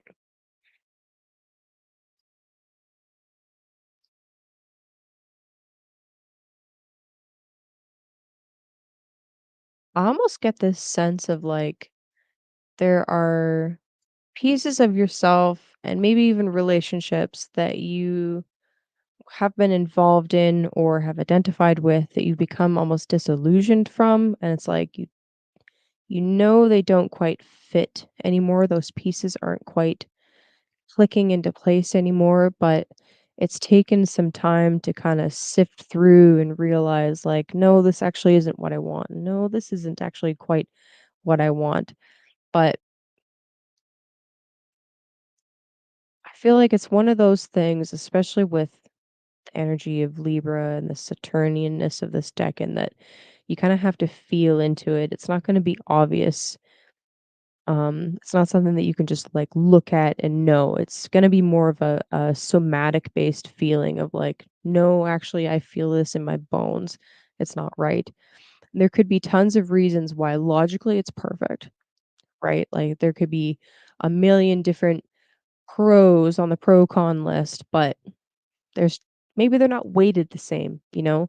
There's gonna be one con on the con list that way outweighs everything on the pro list that totally puts things way out of balance, and that needs to be addressed. It needs to be addressed. Keep in mind that the energy of these, like, this chain link and this middle deck in here, some of these bonds require significant force to break, and it's not always a pretty process. I would say it's never really a pretty process. Um, like, have you ever broken a chain? It's, it sucks. It's hard. It's not easy to do. Um, unless one side is like really corroded or half broken or really, weakened in some way. But anyway, that's not the point. Um, there might be a bond that needs to be broken, and in order to break it, you're gonna have to get really clear with yourself and be really clear with them, um, about why, and don't get bogged down in too many details or in too many, mur murky feelings. Be really clear, be really concise. Mm.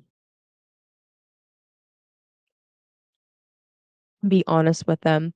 Um, yeah, interesting card, interesting card. What else do I wanna say about it?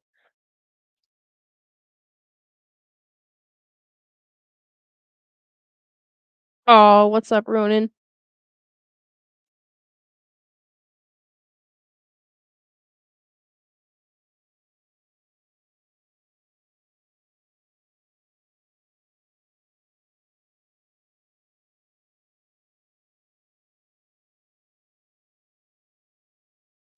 That's an interesting take.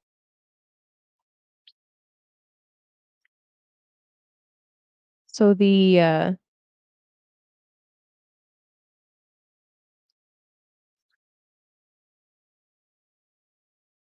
person that put this particular deck together writes this about the 7 of Cups.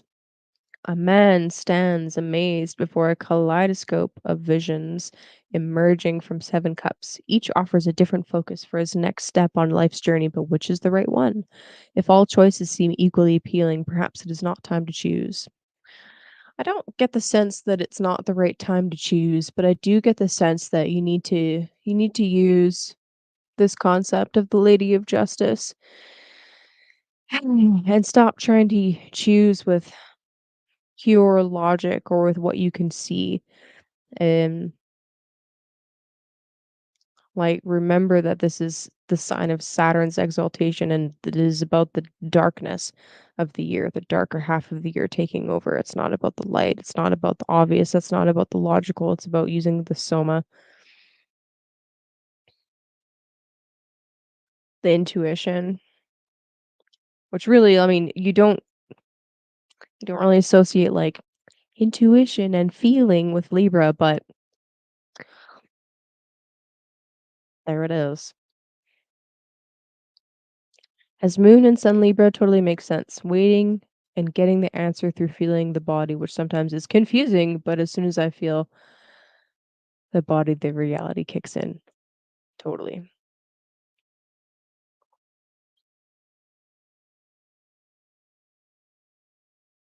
How I still have that song that I was singing to Stacy stuck in my head.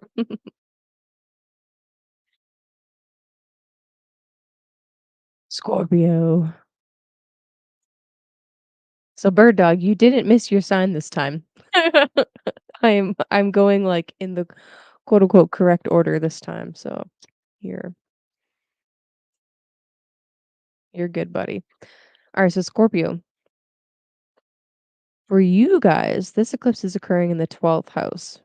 Ooh, spooky. This is the last Libra eclipse of this cycle for the next 9 years. This eclipse is with the South Node. Venus is in your first house in Scorpio. There's a loose square to Mars with this eclipse. There is definitely a really interesting signature, especially in the 12th house about like cutting something off, letting go of things, especially habits that self-sabotage. And I'm looking at a beetle. Hello, beetle. Interesting. Ooh, the hidden. Good stuff. Okay. So with this eclipse in the 12th house often symbolizes loss. It symbolizes solitude. It symbolizes times of meditation and letting go.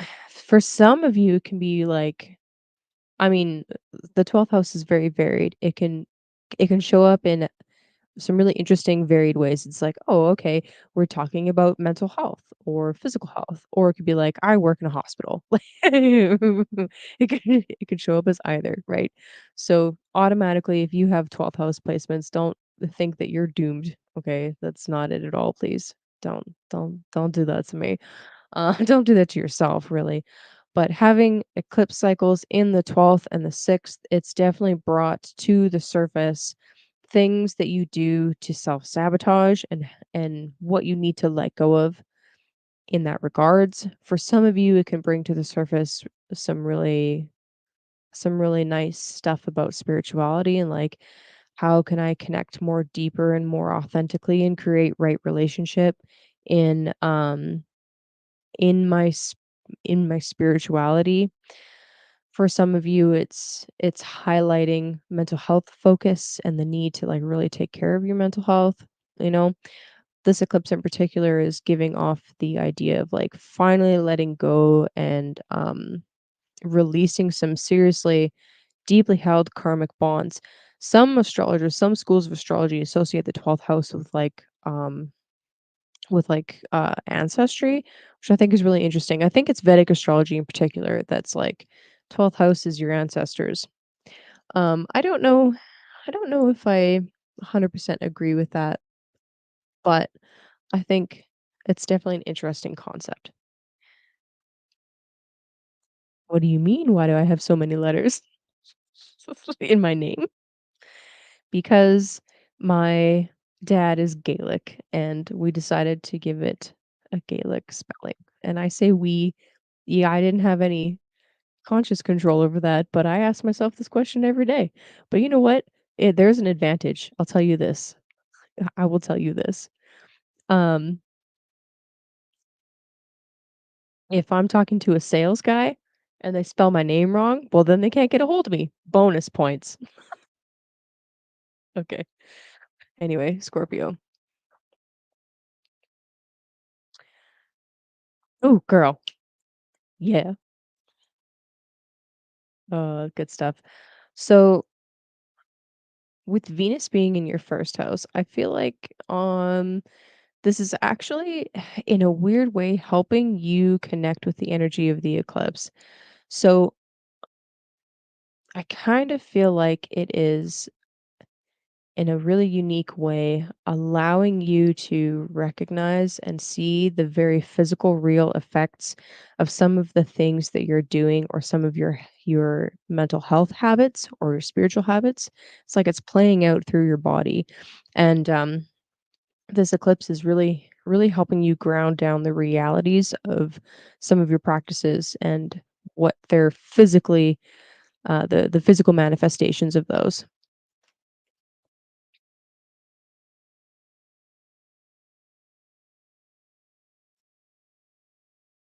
So what do we got for you, Scorpio?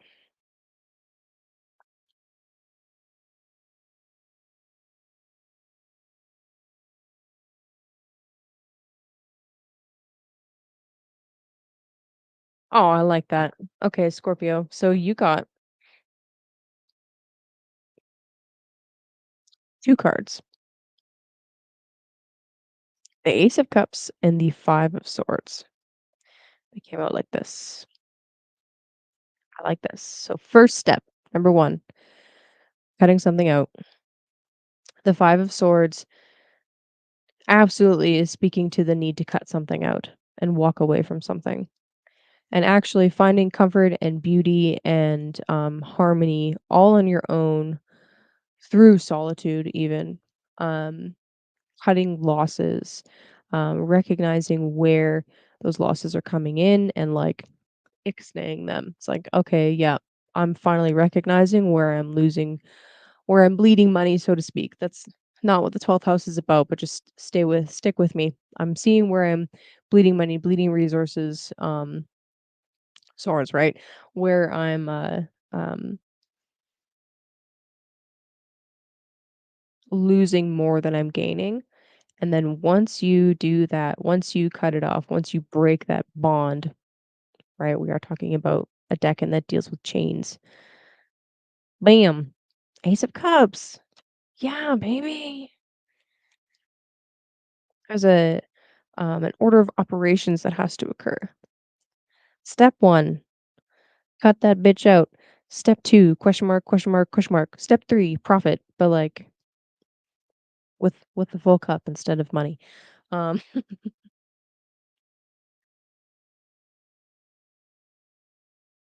embracing a little bit of solitude. I know it sucks. I know it fucking sucks. But embracing a little bit of solitude, you learn how to fill your own cup. And I know a lot of you are tired of filling your own cups, right? You're like, damn, when does it end? I've been filling my own cup forever. I'd like a little bit of service around here. It'll come. It'll come. Oh, hey. Oh man, the Ronan, your whole crew is coming in. I'm not mad. I like it. Crypto, also, you're on time this time because I'm going in the correct order and I haven't done Pisces yet. So, all right. Step one, or step one, Scorpio.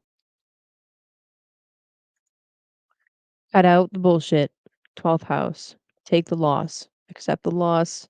Take the loss. Cut it out. Over this weekend, as Mercury is joining with the sun, you will know exactly what that is. Step two, fill the cup.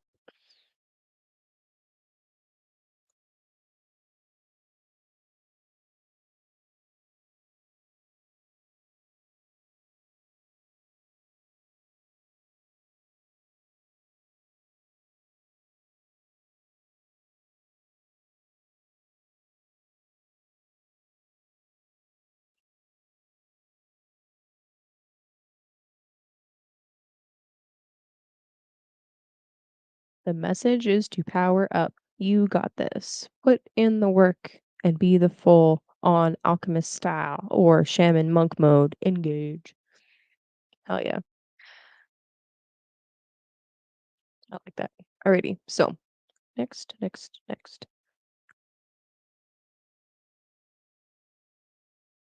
Sagittarius. Before I get into Sag here, let's just make sure I don't have any readings.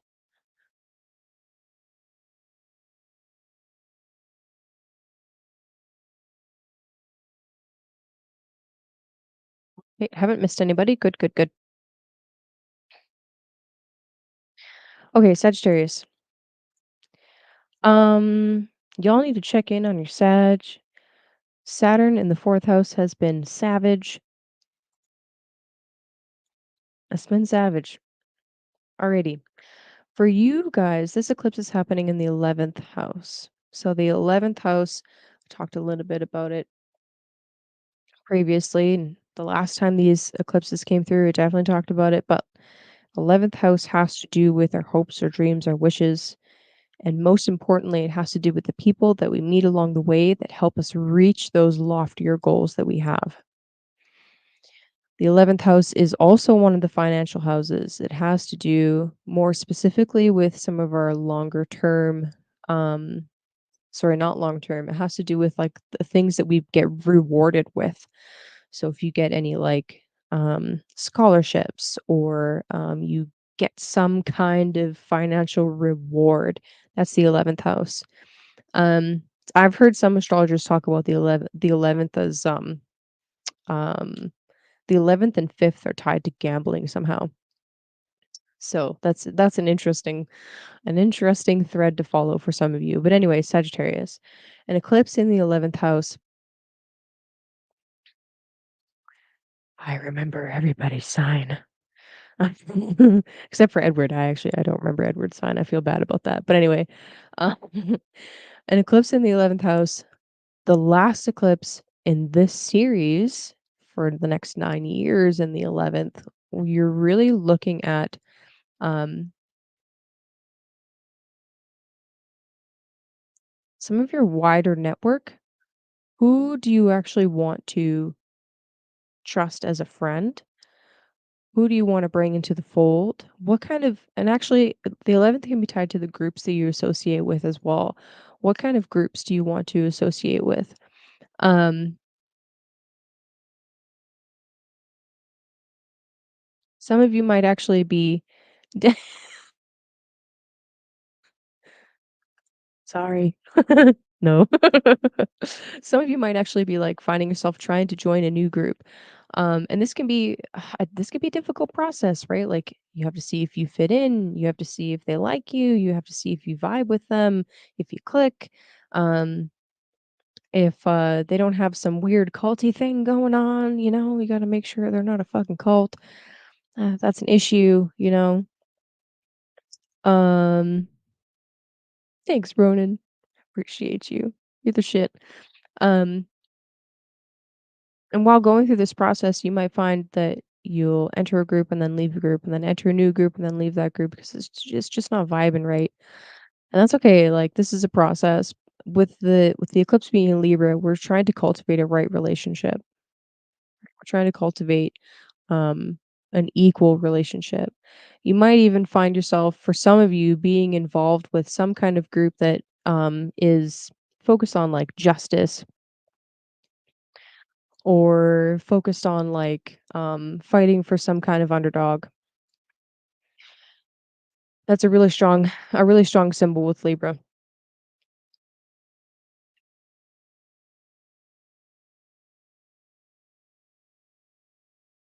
We're hacking the matrix. Hell yeah.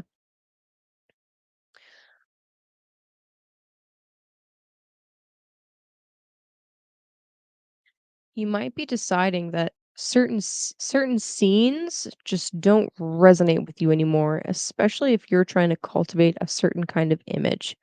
So remember what I said about the 11th house being about people that you meet along the way that help you gain something.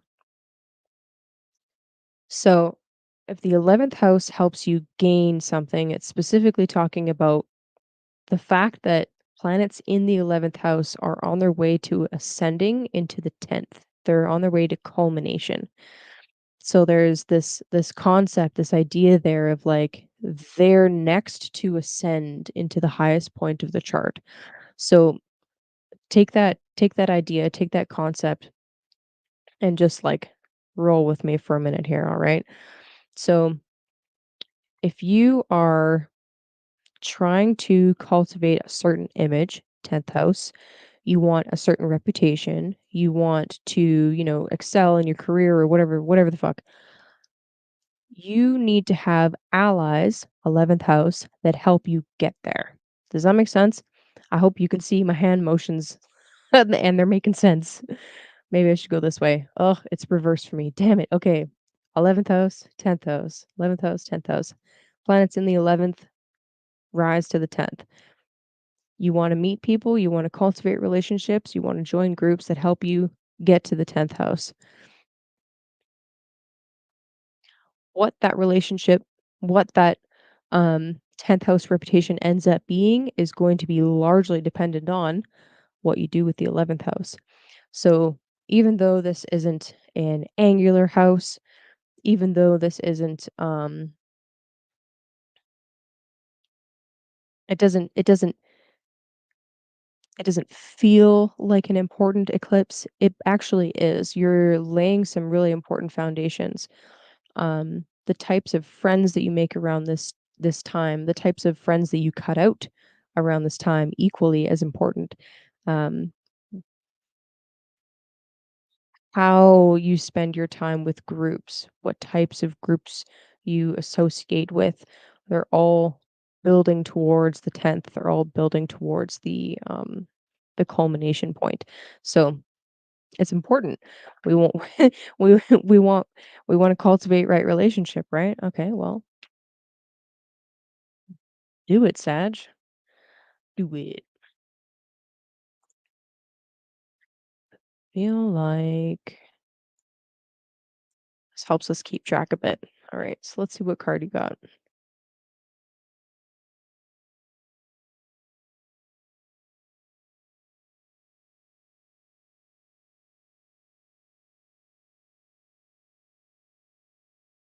Yeah. Hello, Hanged Man.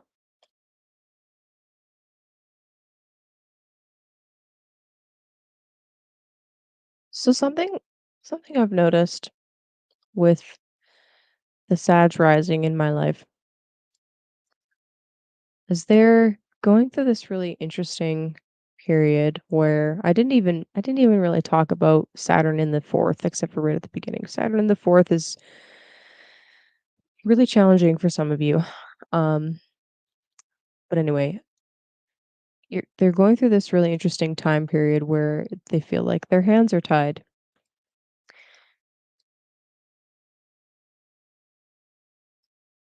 They feel like their hands are tied.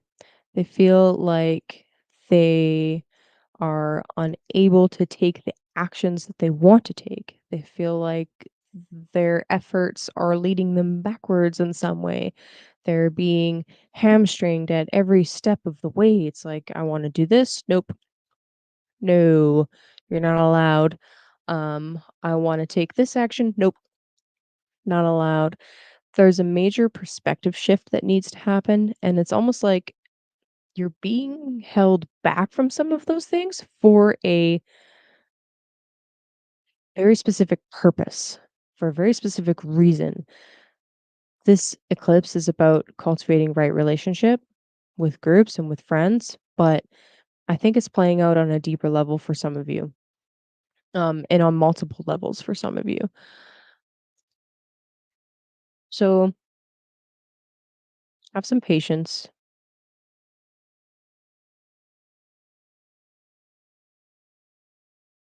I need to look at the chart. Have some patience. Allow the relationships and the groups and the the different associations that need to fade out. If you need to break some of them with a little bit of force, use a little bit of force. There's nothing wrong with that. This decan is Saturn ruled after all. It's not going to be an easy thing to do.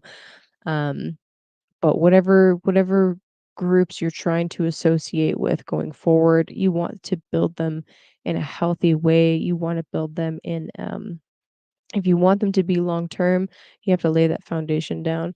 Um, but I feel like before you can do any of that, there's some perspective shift that needs to happen, and, like, just take a look at let me move the banner. Just take a look at that oops, that Saturn in the 4th house there. There is really serious foundation building going on underneath the surface at home. There's more responsibility that needs to be taken care of at home. There's more, it's almost like you need to take a, ugh, you need to take your time. Um, you're being asked to have a lot more, emotional maturity in a multitude of different ways, and the hangman coming out, and he don't lie, right? He don't lie. There's a perspective shift occurring at the same time, and that's okay. That's fine. It might not feel fine. It might feel like it really sucks. You know, you might be going through some stuff that feels unfair. Libra eclipse, hilarious. It might feel unfair. It might feel unjust, but at the end of the day, there is um, important forward progress that can only occur after you have gone within and gone down and done the Saturnian underworld journey. Okay. Aw, I love that.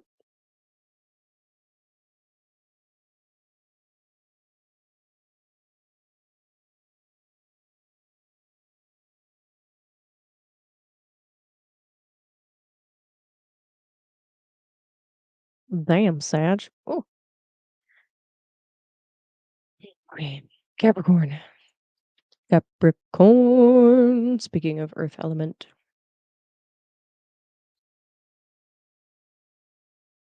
Oh, Cap. This is exciting. Capricorn. 10th house eclipse, last eclipse in Libra for the next nine freaking years. There's one more eclipse in March in Aries, and we are done with this axis. You have been going through some dramatic changes with your career, with how you appear to the public, with your reputation, with what you've known to be good as. Oh, I'm gonna remember now. Okay. Anyway, some really big career shifts have happened for you while this eclipse cycle has been taking place in your 10th. So with this final eclipse in Libra over the weekend, kind of keep your ear to the ground. Like, those of you that work 9 to 5s, still keep your ear to the ground. There could be some interesting like omens or messages or things that like come across your desk, so to speak. You might have a desk at home. I don't know. um, they kind of like give you a couple of final hints about where this career trajectory is going. And yes, 10th house can be more than just career, but um, for some of you, that's very pertinent. I'll give you an example from myself. That's funny. I totally wasn't talking about career changes at all for Sag Rising, but that's okay. Okay, I'll give you an example. All right, so right around the time of one of the Libra eclipses, I made a really significant shift in my career, and it felt extremely uncomfortable. It didn't feel quite right. Actually, it was just this last summer. Um, it was like May. So I guess it was actually in between eclipse seasons. It wasn't really even right on the tail of an eclipse. Anyway, it doesn't really matter. Point is, I made a really important shift in my career, and like it was interesting because I'd seen it build for a while, and the other Capricorns out there are probably going to resonate with this, but I'd seen it build for a while, and it was like I need to make a change. I have to make a change. What's up, Jim? And if I don't make this change, I'm going to end up injuring myself or really hurting myself and not being able to do anything that I want, including my astrology. So I was like, okay, fuck it. I, all right, I'm making it, I'm doing it. I have to pull the plug, so to speak, and take the leap. So I did that. Um, now, my health has improved. I I still have time for doing astrology, and I actually have opened up more time, and it's ironic because I should have had more time before, but how it worked out was I was so drained and exhausted in my role previously that I didn't have time or the mental energy to even open up a freaking chart and look at it or focus on my schoolwork or anything like that. So now I'm actually working more hours, but I have more energy. So it's like this little shift, even though it was uncomfortable and I didn't want to do it and I wanted to like stick to my guns and keep doing what I was doing, ended up being 10 times better for me in the long run. And now I'm really interested because this weekend with this Mercury Kazemi, um, for a lot of Capricorns, I really feel like this is going to be on fucking point for you. You're going to be stepping into a role of more authority, more responsibility. You're going to be asked to take on more tasks. And this moment of clarity over the weekend, whatever it ends up being, whether you see some kind of omen or you hear something or you talk to your one of your bosses or you become your own boss or whatever the fuck the case may be, you talk to some kind of authority figure. It's going to become really clear to you that this path that you have taken that has been different, that's been very um earth shattering in some way, has been the correct path and it's going to continue to open up. You are building bonds and creating a really stable thing for yourself, so keep building on that. The other kind of aspect the other kind of aspect of the eclipse to think about is if there is anything from your previous roles, your previous positions or whatever that's still kind of like lingering in the background or if yeah, it's time to cut those away, if that makes sense. I kind of feel like this eclipse is like we're not closing the door yet, but we're it's like we're almost there. We're almost ready to slam the door. Whoa.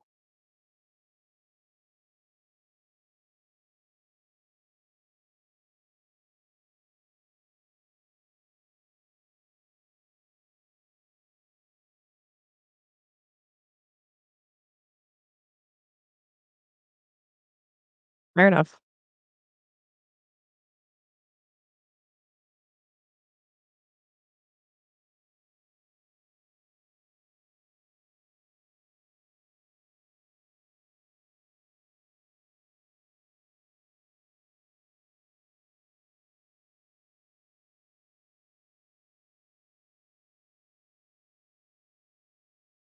Because being difficult.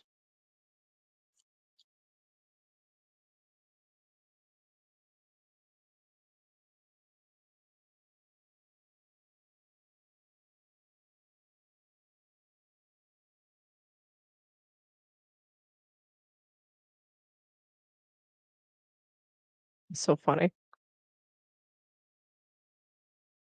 Deck is being difficult. Throws the 10 of wands at me.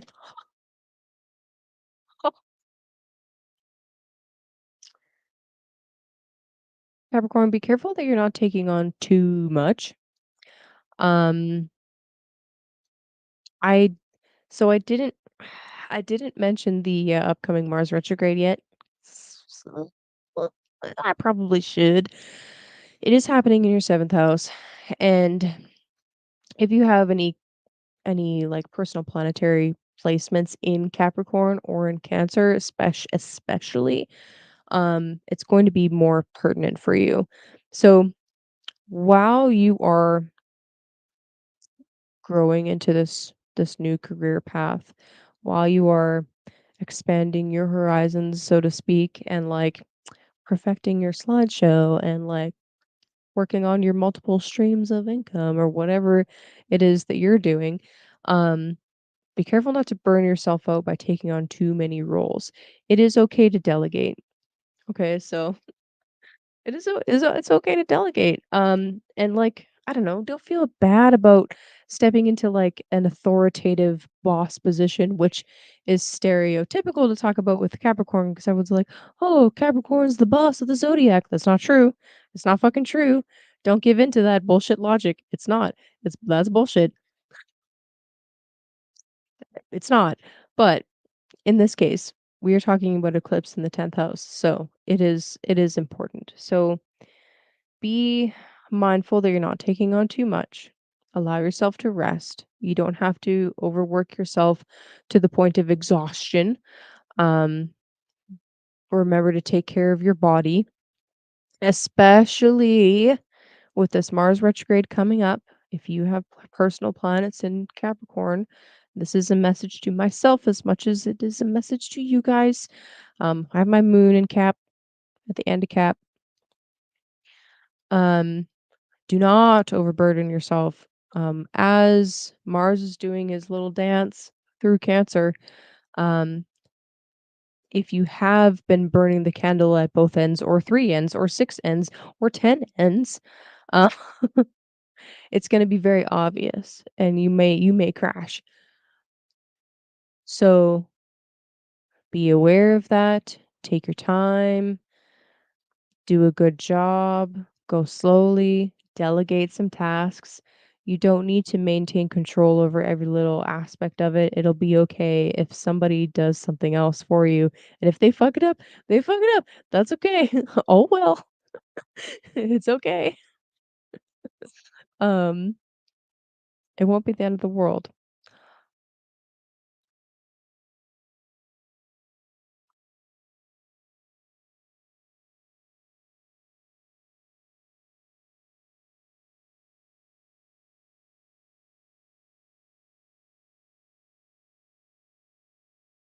Also, one other thing that I would add is that if there are things that you have been asked to take on, or you have decided to take on yourself that are too much, don't be afraid of ending those tasks.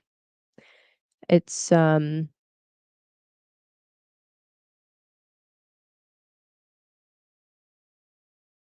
we have this concept and this idea with the 10 of wands of like you're almost there, but you're overburdened. So it'll be all right if you have to like put down a couple and then come back for them. All right. I hope that makes sense.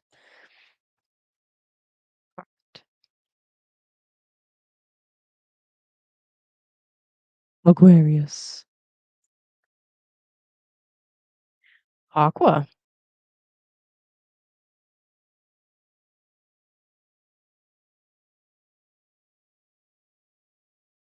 So for you guys, the eclipse is happening in the ninth house.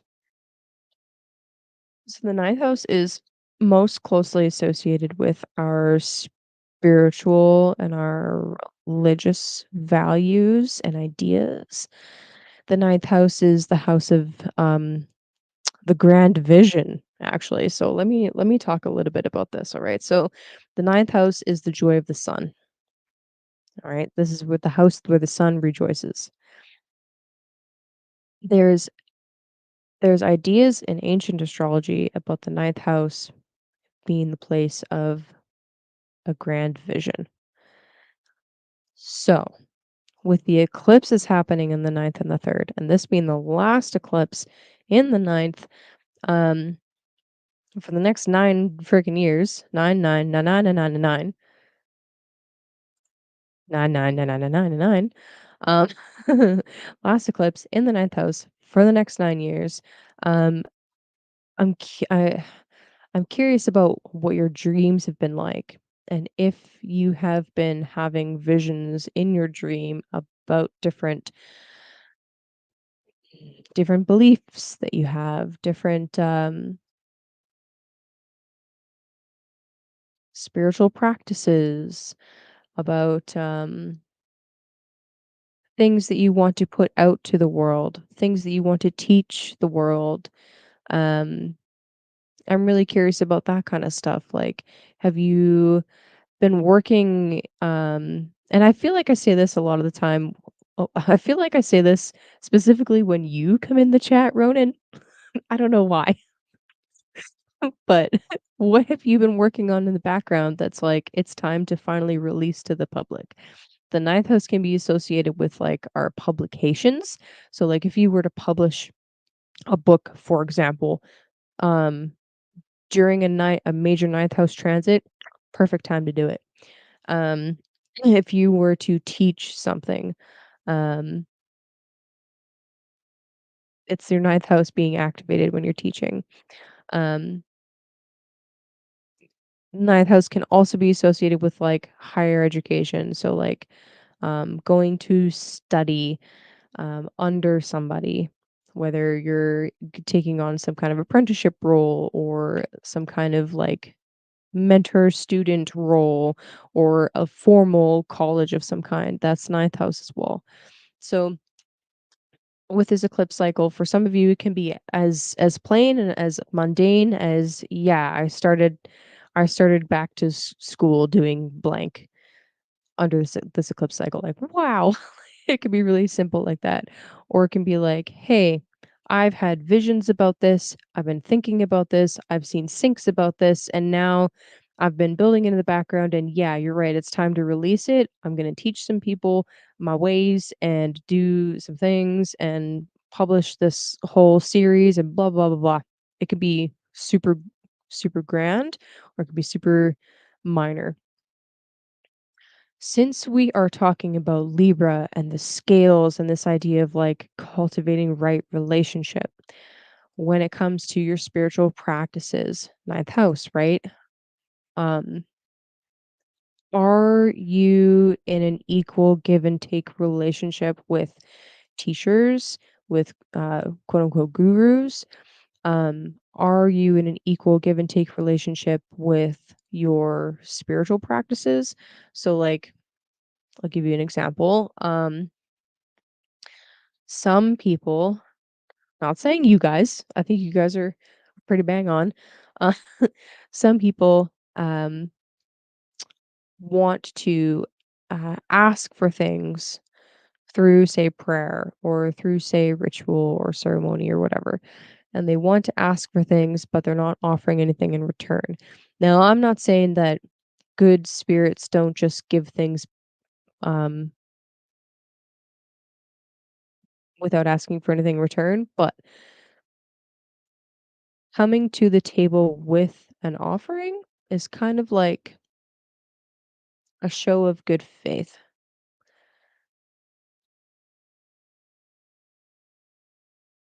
Anyway, just some themes for you to think about, some things to mull over. Since this is not the first eclipse in this sign, we've had quite a few. Like it says in my text there, April we had the first Aries eclipse and it's been going off in that axis since then, April of 2023. This is not a new theme. This is something that's been developing over the last couple of years and this is kind of like the last kind of like push before finally revealing something, right? The symbolism of an eclipse is especially specifically a solar eclipse. Something that is plain and obvious is occulted, right? We're plunged into the shadow and then it's re-revealed and your perspective is totally shifted and changed. Um you have a chance to view everything around you in a totally different light, so to speak. Haha, hilarious. Uh, so yeah, what do you want to do with that energy, with this seed that's being planted? What are you bringing out to the public? Um, yeah, I'm interested to see. Show us, show us. Every time, man. You have just such a strong vibe. It's like,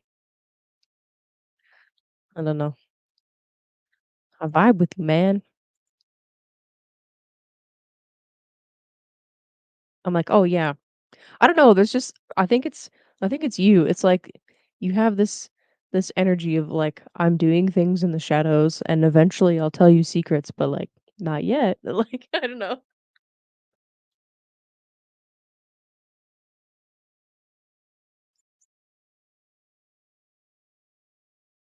I have an Aquarius sun friend, Sun and Mercury in Aqua, and he's a Leo rising, so Sun is the ruler of his first house.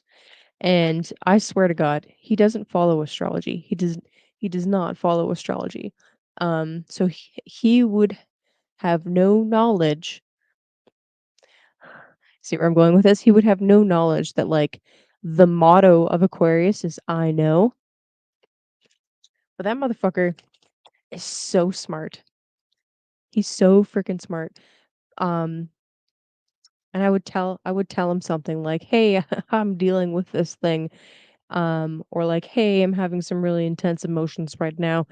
And like it's obvious to everybody, but all he would say is just, "I know." Like like, God damn it, fuck you, man. Anyway, I think it's so funny. It cracks me up every time. And it's yeah, I end up going on a bit of a rant. I'm like, "You don't even know what you know. How do you know?"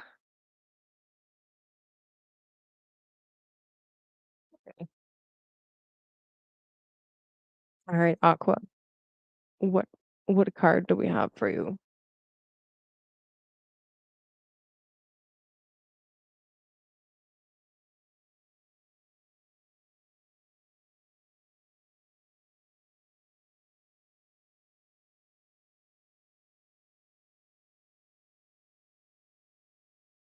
All right. Shh. I apologize. Oh, oh, sneaky, sneaky, sneaky, sneaky. Okay, y'all, 4 cards. Too many. Too many. What do you think I got all night? Come on. If even one of those cards flips back over, though, it's the one. Nope, different card. Okay, that's fine. Damn. Ton of majors, though. Okay, so Aquarius, you got the Empress. Oh, oh, there we go. The Empress. So this is the card for Venus. The Empress suggests fertility, suggests a creative output. It suggests being able to collect resources and people and offerings, so to speak, and being able to like exude this divine feminine energy of I am I am beautiful and abundant and fertile, and anything that I want I'm able to procure, and anything that you need I can get for you too. And I feel like Aquarius, you're in this really like this really interesting window of like you really are about to put something out. Um and you're in this major creative zone right now where um it's like it's the perfect time to put something out. It's just there's this easy flow of energy and like why not?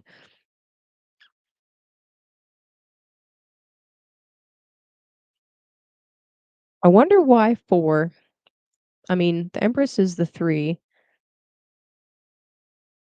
but 4 is interesting. Anyway, just things to think about. Um, if you were wondering if now was the right time to like publish that thing or put that course out or whatever the case may be for you, this is your sign to do it because it's going to help a lot. Um, especially with cultivating a right relationship with yourself and with your finances and with your creative endeavors, your creative energy. Why am I making the triangle? Let me pull the chart back up and show you. All right. So, as an Aquarius rising, you're an air sign. The air trigon, or the grand trine as it's called by modern astrology, connects your first house with your fifth house of creativity with your ninth house of your spiritual learning or your higher learning or your publications and your teaching. So think about the air houses in your chart with the Venus card coming in to tie in the fifth house and creative energies. Okay.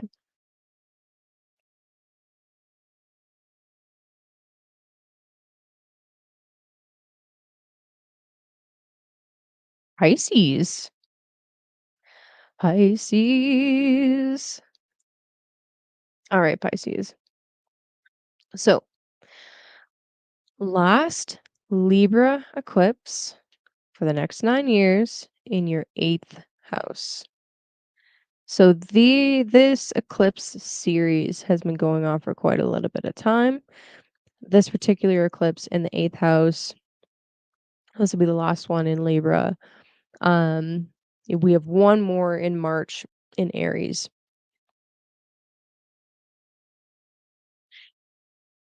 Hmm. In the middle decan has a really heavy Saturnian signature. All right. And I'm actually honestly, we're at the last sign. I'm floored that I that I haven't pulled the card that's associated with this deck and it's such a strong signature. But hey, I guess I've hammered the point home enough. You don't need to hear it for through the cards, I guess. But anyway, this has a really strong Saturnian signature of like, especially in this eighth house, who do you trust? Who do you trust to build intimate relationships with? Who do you trust to go into serious contract with?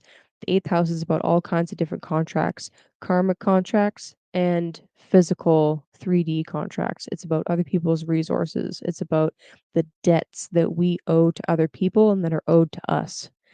Yes, with an eclipse in the eighth house, certain debts, especially in a Saturn decan, certain debts could come due very suddenly. And that could be to or from you, right? It can go both ways. Um, we jokingly talk about the eighth house as like the house of taxes and death and inheritance. And it's like, oh, it's all these scary things. But like, if you do your taxes right, you get tax money back, okay? They owe you. Just gotta write off enough stuff legally, obviously. I'm not giving financial advice. Um, so yeah, with the Libra eclipse, we're trying to cultivate right relationship with our debts, right relationship with our contracts. The image associated with this deck, and for those of you that came in late, is Austin Coppock calls it a chain link. The contracts that you make around this time frame, right, with the eclipse energy are going to be really potent and difficult to break. So choose wisely. If you, by the way, people that have personal planets in that middle decan of Libra, that is a major lesson for them to learn. Um, Trusting and then learning that they've trusted the wrong person or the wrong thing or the wrong, experience, whatever, and then having that trust horrifically, not horrifically, sorry, wrong word choice, but broken, and then needing to learn how to re-trust again later down the road. Choose wisely, Pisces.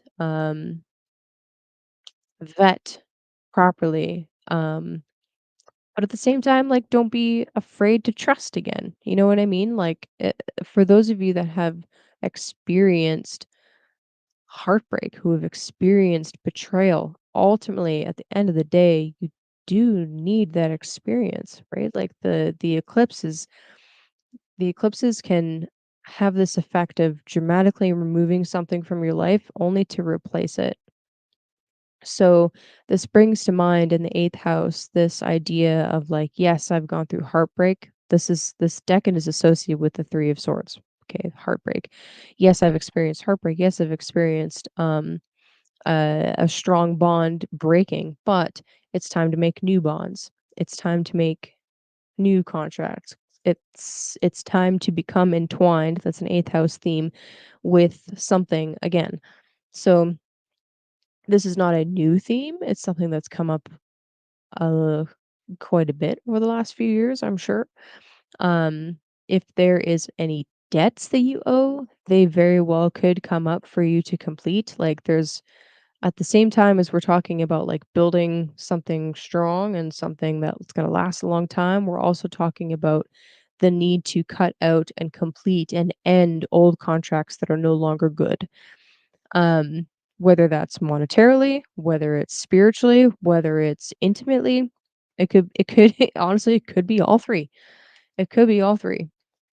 Um, and that's something that's really fascinating about transits is so for a lot of them, I won't say all of them, but for a lot of them, you'll see it play out in like a really broad archetypal way, and then something that's like very clear and very mundane. And it's like, oh, yeah. Yeah, Jimmy, I do not consent. Do it. Seriously, honestly, especially this eclipse with the south node being right there. The south node is about it's literally a body with no head. It's about cutting things off. Um doing some kind of ceremony or ritual around like a cord cutting or a a non-consensual not sorry, that's not right. Um I do not consent letter. That's exactly the kind of thing that would be 100% in line with the energy of this eclipse.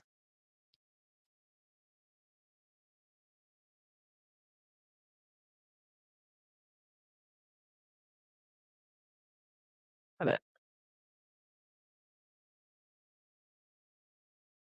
Like claim it with authority, you know what I mean?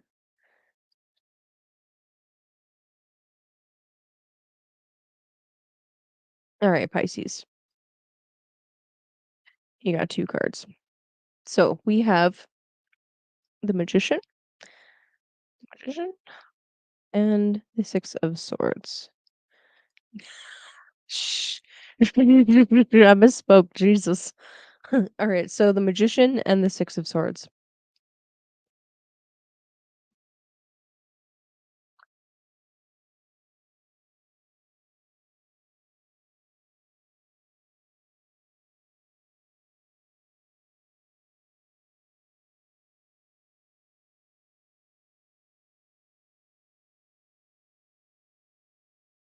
In some aspect, you are building the confidence and the competence to manifest.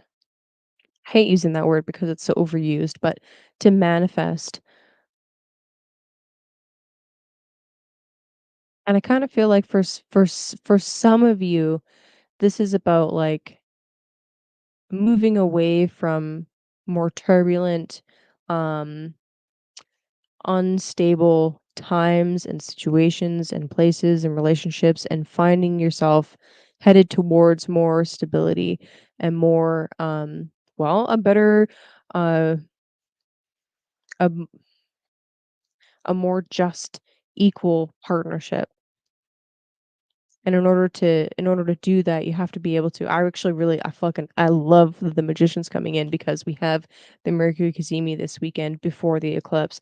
So it's like you're able to bring in the power of negotiation in such a tangible, real way before the eclipse even takes place. And it's like, okay, we're negotiating, we're talking, we're building the confidence and building the competence and building the skill set needed to really create these uh, these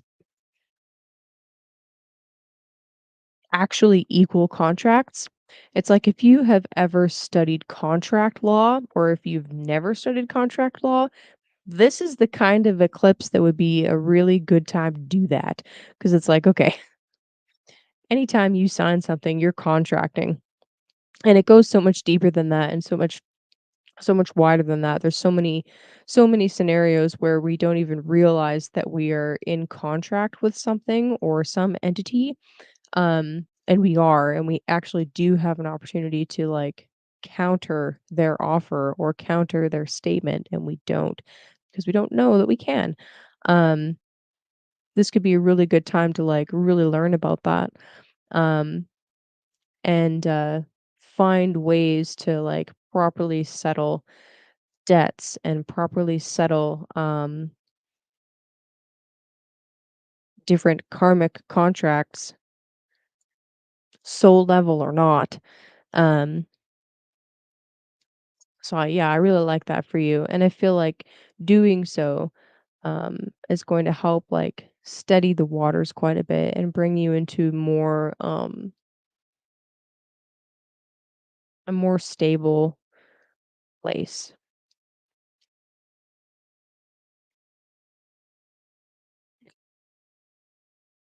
That's it. That's it. That's what I got for you guys. Okay, now I still have time. I still have energy. If any of you guys want a personal reading where I can pull cards specifically for you, so it's not just like the sign, or if you'd like me to look at your chart, I am down. I am down. But in the meantime, water. And look at that, we did it under 3 hours. We're getting better at this, guys. I like it.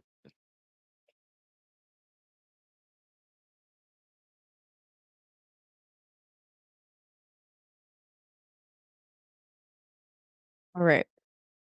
Yeah, what do you guys think? Oh, also, have you guys been seeing some of the themes that we talked about with the eclipse already play out? Like I told you guys a little bit about my situation when it came to Capricorns. Like, yeah, this has been an ongoing theme. Um, this whole eclipse in the 10th house thing, it's been an ongoing theme for me. So I'm really interested to see like how it kind of develops from here. But um yeah, I'd love to hear from you guys. I love eclipse stories.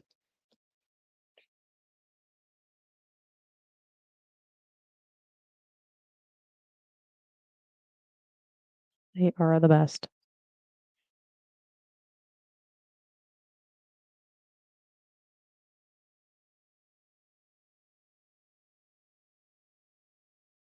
So the card that I pulled for the sign for Capricorn rising was the 10 of wands, which could totally be relating to this idea of feeling overburdened and like take having too fucking much on your plate.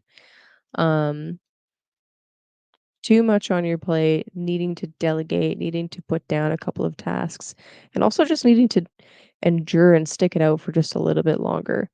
Um but anyway, my uh PayPal link is below. I think I have a link set up for my website as well if you wanted to use that. Um, I let I let my Google stuff lag, unfortunately. Oops. Oops. Yeah, I let my Google stuff lag, unfortunately, so we can't do like super chats or anything, but that's unfortunate. But also screw Google, so there you go. We have to do it in a different way.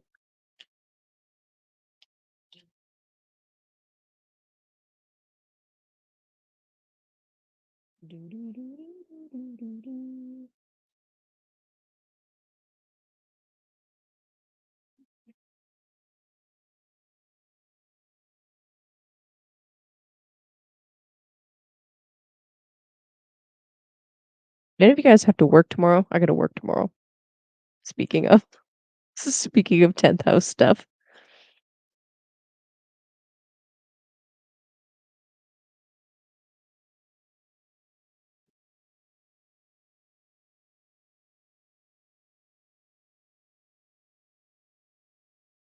You know what I don't think I've ever done before is a pick a card reading. I've never, like I've watched a few of them, but I never really resonate with them, and I don't think I've ever done one. Oh,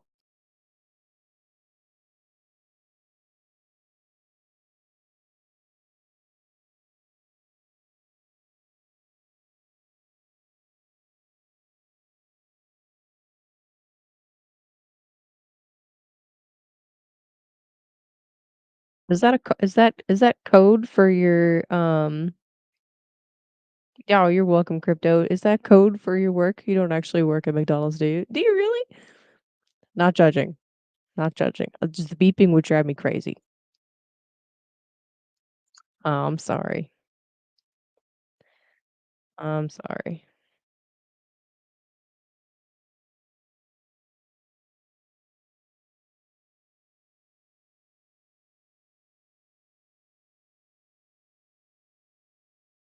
How do I do this the best way?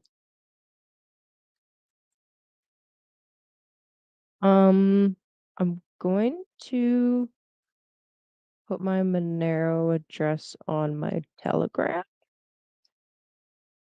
Just keep it simple.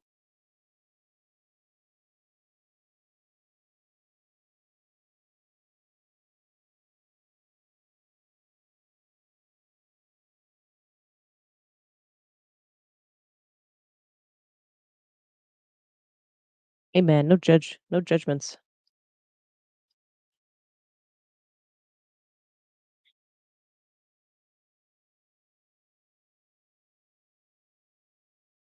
Oh, cool. Cool, cool, cool. I have it, so I'll do that. I'll do that first.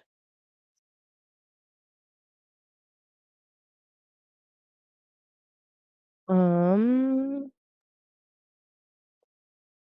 I just need your birth details. What's your birth date?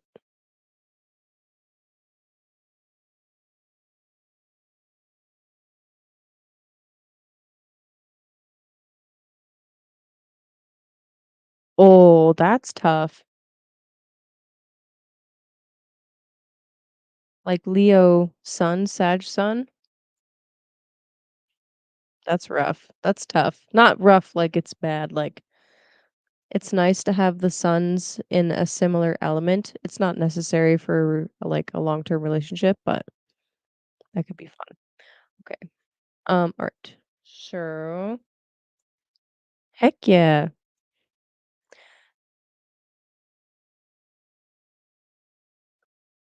All right. You know what time? I know you know the time. I know you do. I've pulled up your chart. I don't have it saved in front of me right now. So, yeah, help me out. Help me out.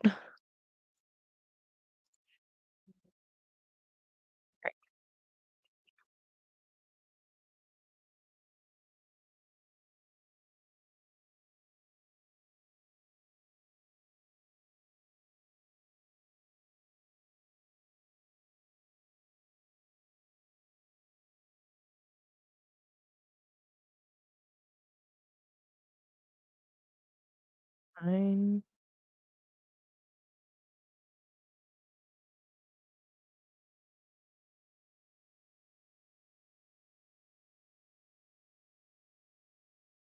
Happy birthday in a few hours. Oh, I need to know what city you were born in.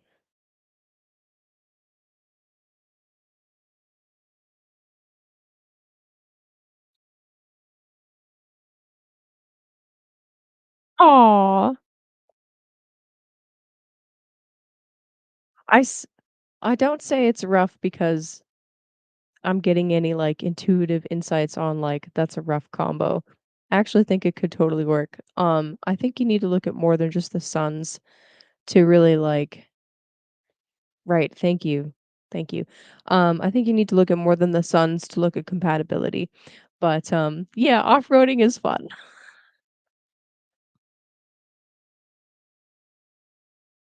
All right, so I'm pulling up still standings chart.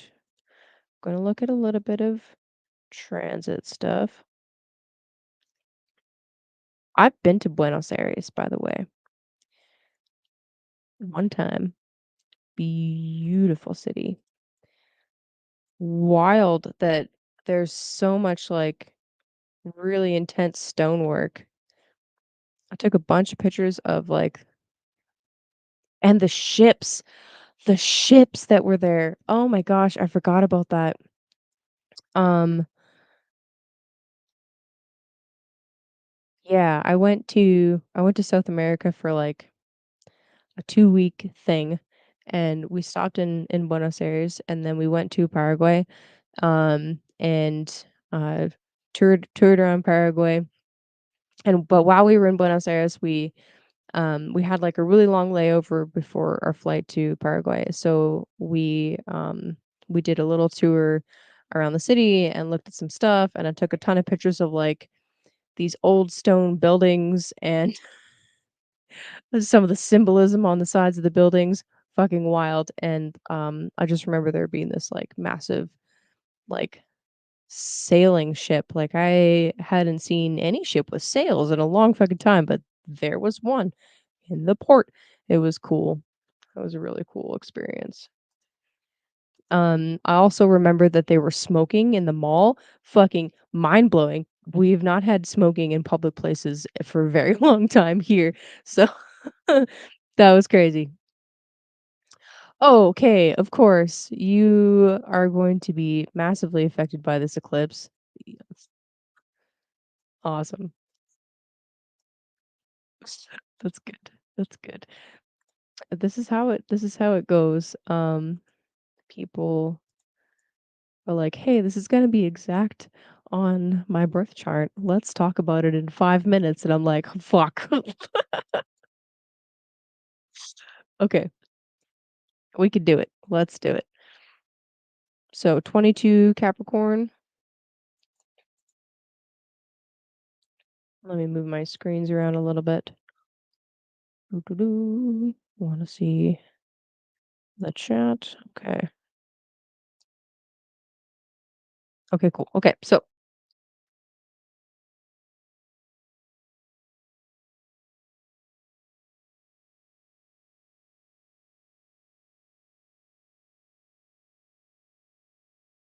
all right, so Capricorn rising, eclipse will be in your 10th house, right? Um 1 degree away from your Saturn moon conjunction. So this is wild. So you have a Libra stellium, Sun, Moon, Saturn, and Jupiter, and Pluto, all in Libra. Very loaded 10th house. And yeah, I I agree. Shit is a little cray cray. Let me just zoom this forward a few days.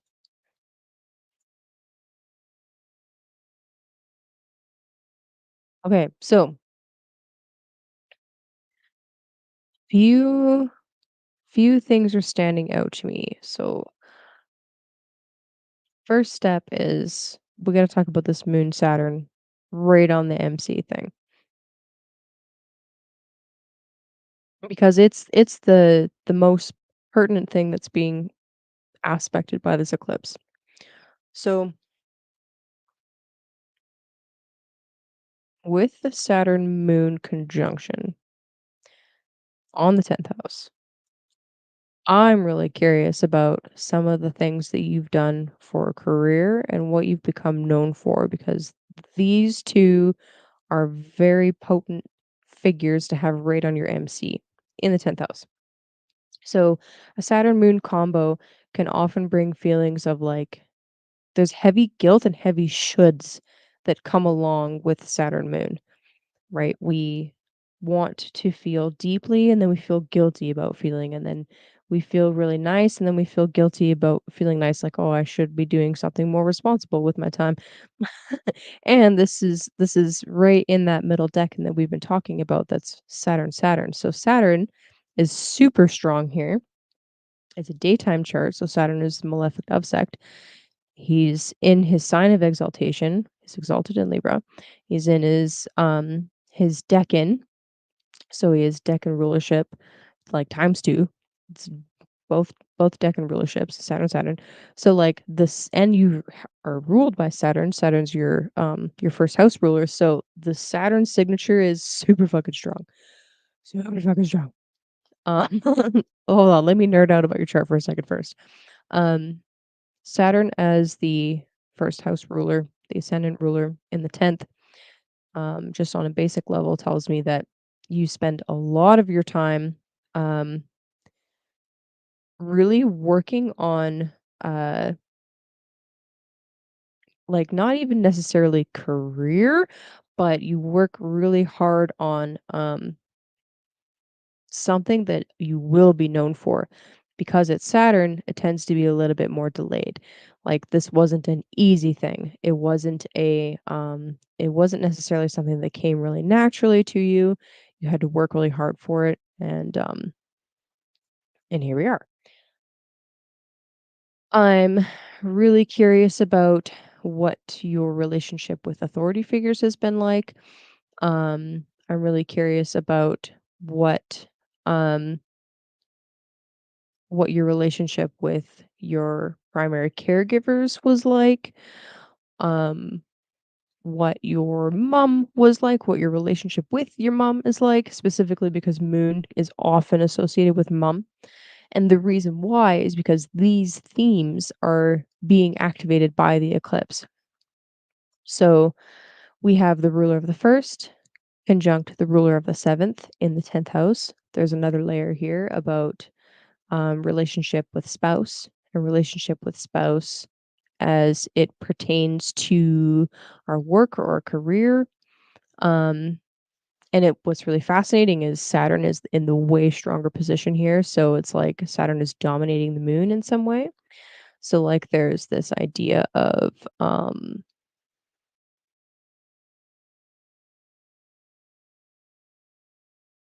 not even like, oh, interesting. Not even like meaning to like strong arm or dominate anybody, but it's just naturally you like shine isn't the right word because it's Saturn and we're talking about Libra. But it's like you are more naturally at home doing whatever it is, and if they do the same thing, you just excel at it, you know what I mean? Yeah, so there I have a billion questions, but the eclipse is really highlighting this conjunction in particular. It's like it's 1 degree away. So, how are your relationships doing right now? If you're married, how is your marriage going right now? Um, with the themes of this decan of like bringing to mind, who do you trust? How stable is that bond? Um, have you experienced turbulence in the past with this person, and how did you navigate that time? And keep in mind that this is not the first eclipse, this is the last eclipse in Libra. So this theme has already been brought up a couple of times, and it's kind of like this is the last push before we move on from that theme. We can kind of like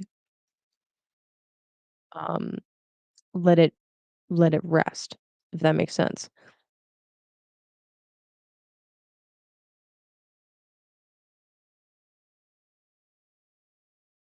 So that's an interesting. It's a very interesting take, Ronan. I'm gonna chew on that. But anyway, so Moon Saturn. Um,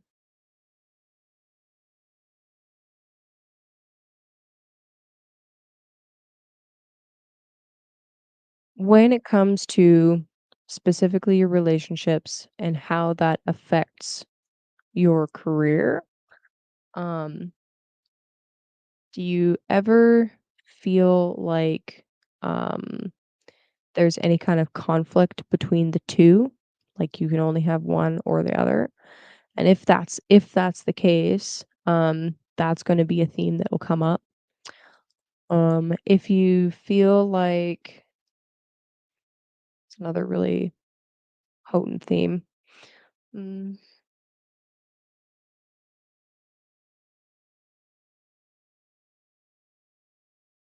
Yeah, if you ever feel like, um, there's, like, any amount of, like, guilt over really focusing on improving yourself and improving your, standing or getting really good at a skill that you have, um, and there's any kinda guilt, whether it's being applied from outside or whether it's coming from within, that could be a really potent theme around this time of, like, "No, this is actually my path. This is actually,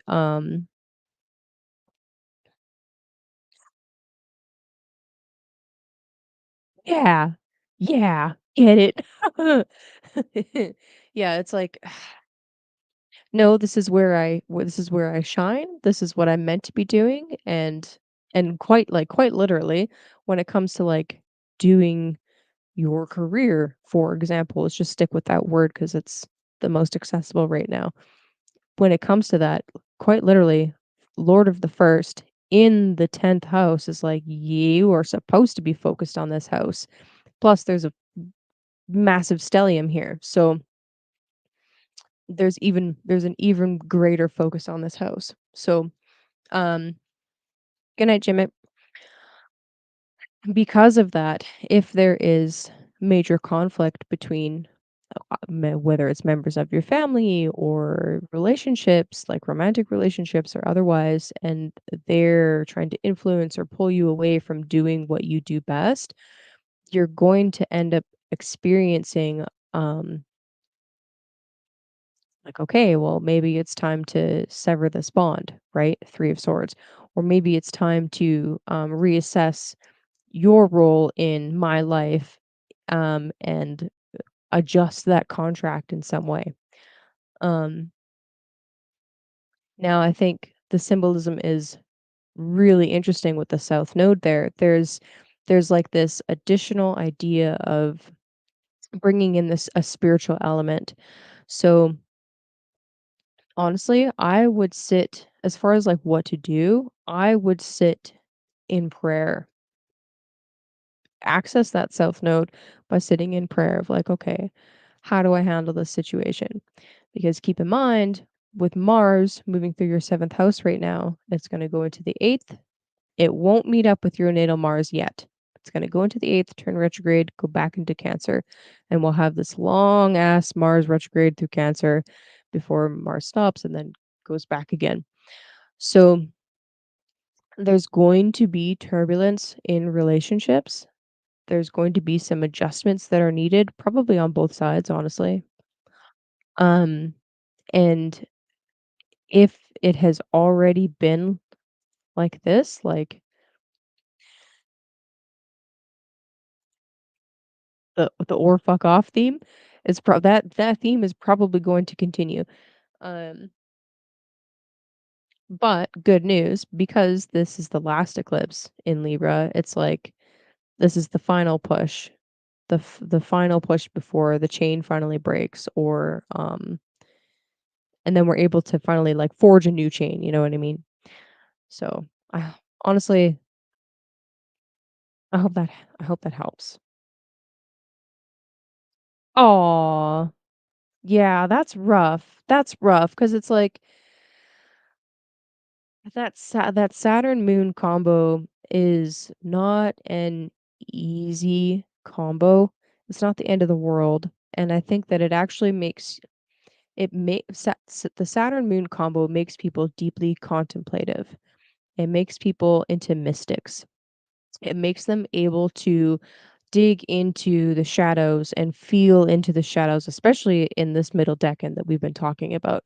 It makes people able to like become really disciplined spiritually and like become really in tune emotionally to the subtleties around them. They're not blinded so much by the obvious, right? You can feel into things. If you work with that Saturn energy. So, like, fair enough. Practical employment that doesn't take my spirit away. That is very pertinent. It's like, um, yeah, okay, good, good. Yeah, take some time with it. Like, This period of flux is natural when we have eclipses in the 10th house. So it's the time period of flux isn't quite over, right? There's still a little bit more to go through. And this eclipse coming up, it's like the last kind of push. Um, but again, remember that eclipses, like, you might see something happen that week of that is like a really pertinent example of that energy, but it's going to play out over the next few months. So take your time with it, right? Like, you have Saturn in this decade and the eclipse is activating your Saturn. Take your time with it. Um, you might find that, uh, like, with the nature of Libra, you might find that you might need to approach it from a yes and kind of scenario where um, you might need to be like, okay, I'm doing this and this works for me. It's practical. It helps me pay the bills um to like get by and feed myself, and we can also focus on building something on the side that, can feed your soul or your spirit in a more spiritual way at the same time. And like that, that's not possible for everybody, but you might need to work on like doing a yes and kind of scenario, you know what I mean? Um yeah, so take your time with it. Be gentle with yourself. It's not going to come overnight, especially with the Saturn moon being the main energy being activated. You're going to feel melancholic, right? That's the Saturn moon signature. You're going to feel a little bit melancholic about it. That's okay. Embrace it. Um like, this is not a sunny area of the zodiac, right? Remember that, I'll bring it back up. I don't know if you were here at the beginning, but let me scroll to it. I showed I showed the Deccan map. I showed the Deccan map with the 2 Deccan rulers for that part of the zodiac. It's both Saturn. It's Saturn, Saturn. It is literally the opposite of sunny. So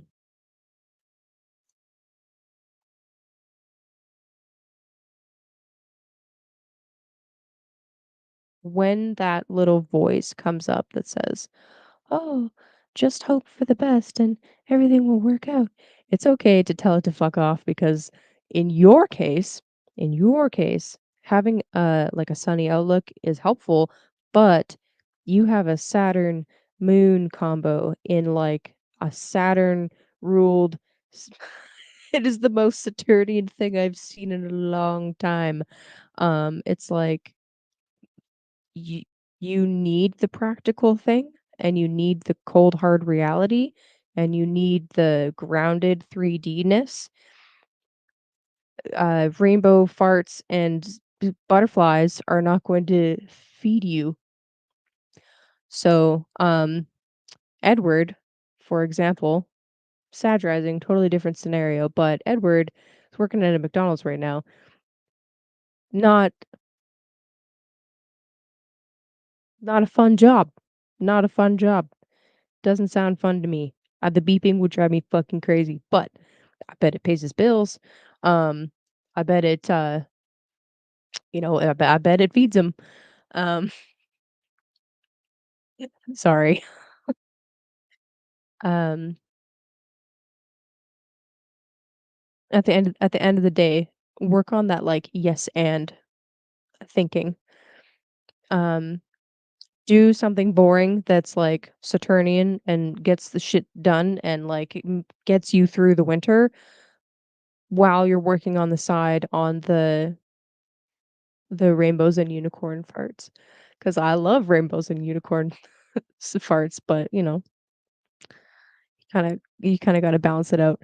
No, fair enough, Edward, totally. You do you. Again, I'm not judging. I think that you're doing what you need to do, so I don't care. But, yeah, um, it was just an example, and, like, people talk about, like, "Oh, Just getting a job at McDonald's is terrible, but, like, it's feeding your soul, so that's great. Um,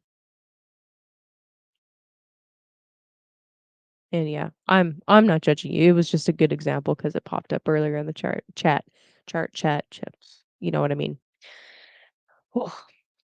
Words are hard. Okay. Hell yeah. Okay, did you see the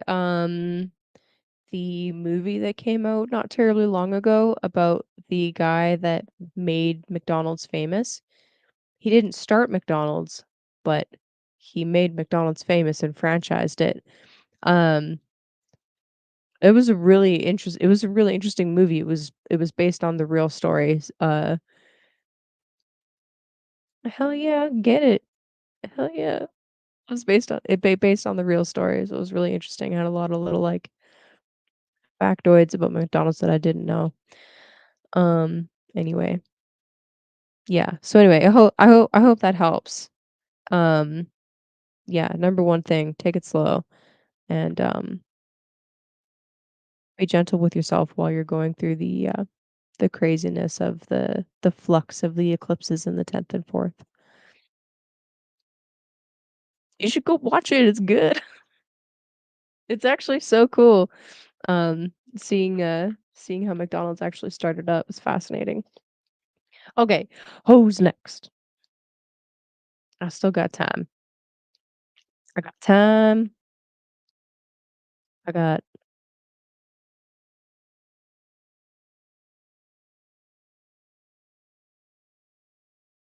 I'm hanging out. Um, also I don't know how long it takes Monero to go through Ronin, but I did post my Monero address on my Telegram for you. Okay. All right, Edward. All right, Edward.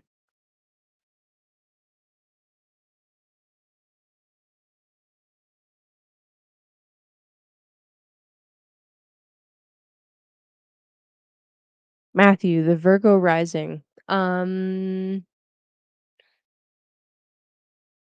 Right. Second house themes. Yes, Reiki.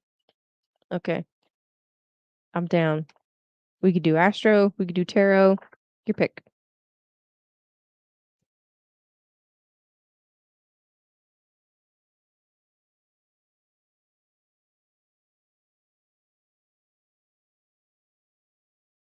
I have a Sublime song stuck in my head.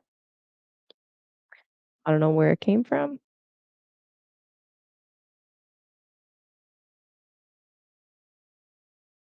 It's like I don't feel like it's an appropriate song for right now, but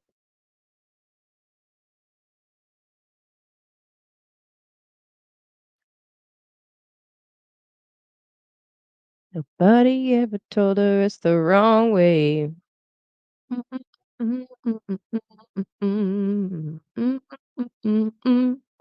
Oh no,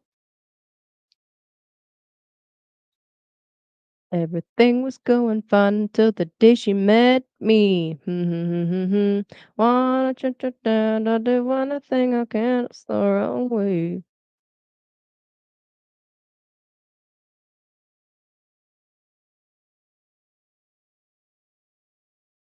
Oh yeah, no worries, Matthew. It's all good. I'll just keep singing astrology, Sublime. Mhm. Mhm. Mhm. Oh, that's neat.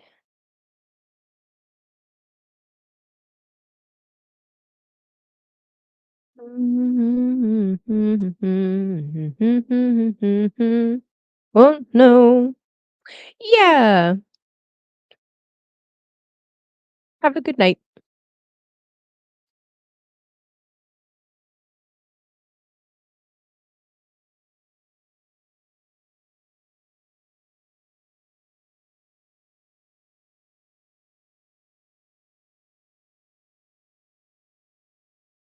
Also, happy birthday.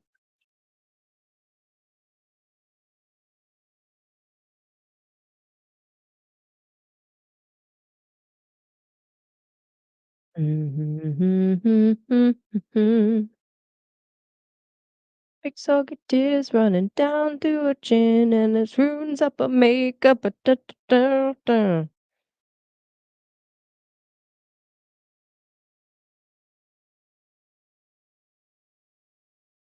Mhm. Mhm.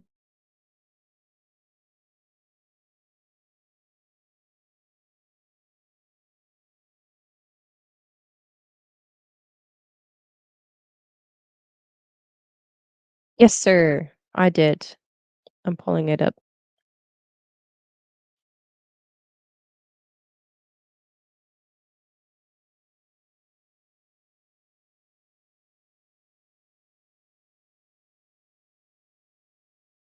It's being finicky, but I saw it.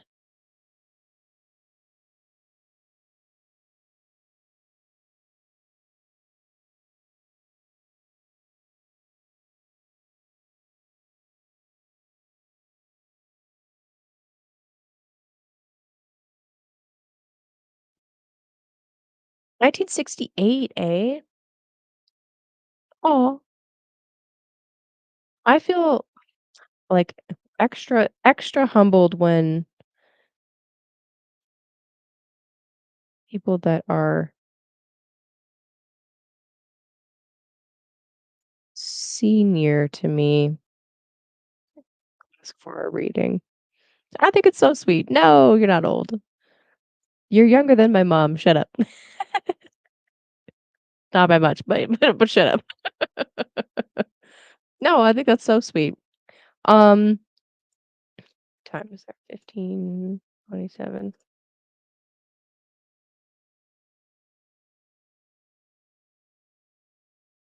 No, I get this feeling of like, me? I'm not worthy. That's a me thing.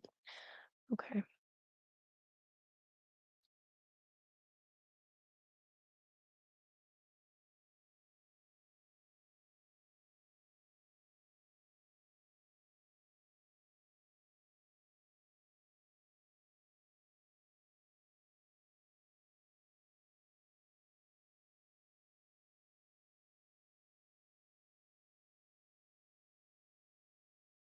Okay.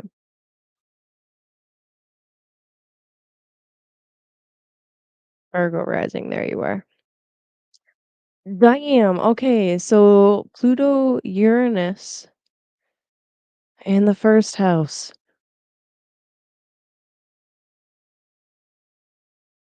And Sun, Saturn. S- he- Interesting. Very Saturn theme. That's two people with a luminary conjunct Saturn. That it's not quite on the range of um like weird yet. Like a third one would be like, what the fuck? But still, that's super cool. Okay, let me take it in. Sun, Saturn in the eighth on Aries. Okay, so you were just experiencing your nodal return. Okay. So South Node in the second with your point of fortune. I'm not surprised that you have been struggling to ask for an exchange with others for your gifts with the South Node there. Oh, am I echoing? Oh, I'm still echoing. Okay, sorry. Gotcha.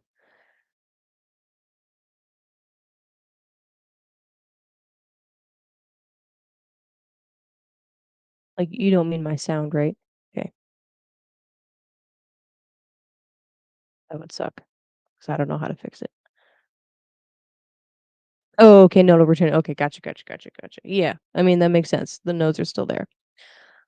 Okay, so anyway, South Node in the second house.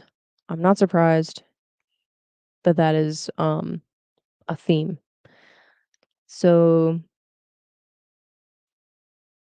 so in Vedic astrology, enjoy dish, they talk about the south node as the body or the tail of the dragon. There's a lot of symbolism going on there. The the body or the tail it excretes. It spiritualizes. You become cut off from that thing. Um, it's like it becomes for some people they have the experience of the south node house becomes like less important to them because it's spiritualized. Or it's supposed to be spiritualized. So I'm not surprised that that's a big theme for you.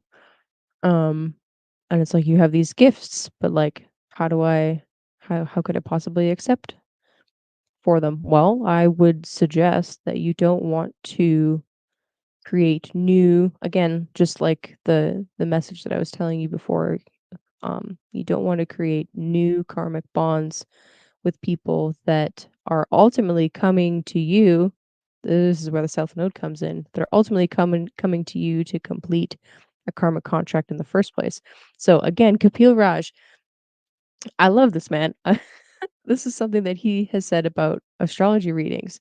You go to the readers that you were meant to get a reading from, and the people as an astrologer that come to you for a reading are meant to come to you specifically because there's a karmic contract to fulfill.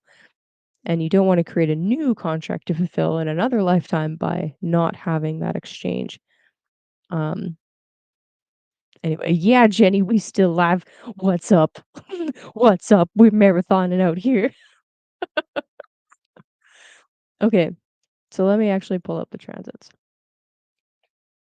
So yeah, that's the first thing that I would say is like you don't want to create new contracts when you're trying to like complete them.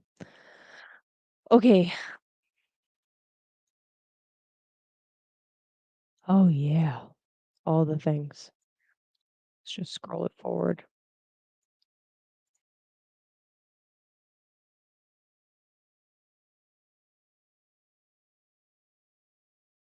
All right. So your Saturn Sun North Node combo in the 8th.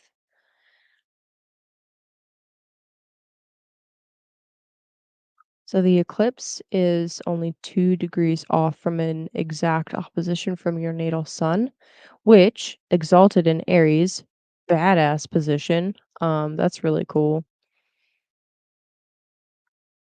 But co-present with Saturn, co-present with a fallen, depressed Saturn. So that's really interesting. That's such an interesting juxtaposition. Okay, so you have this like supremely well placed sun in the middle decan of uh Aries, by the way, is a sun decan. Let me bring back the decan map. Oh, this is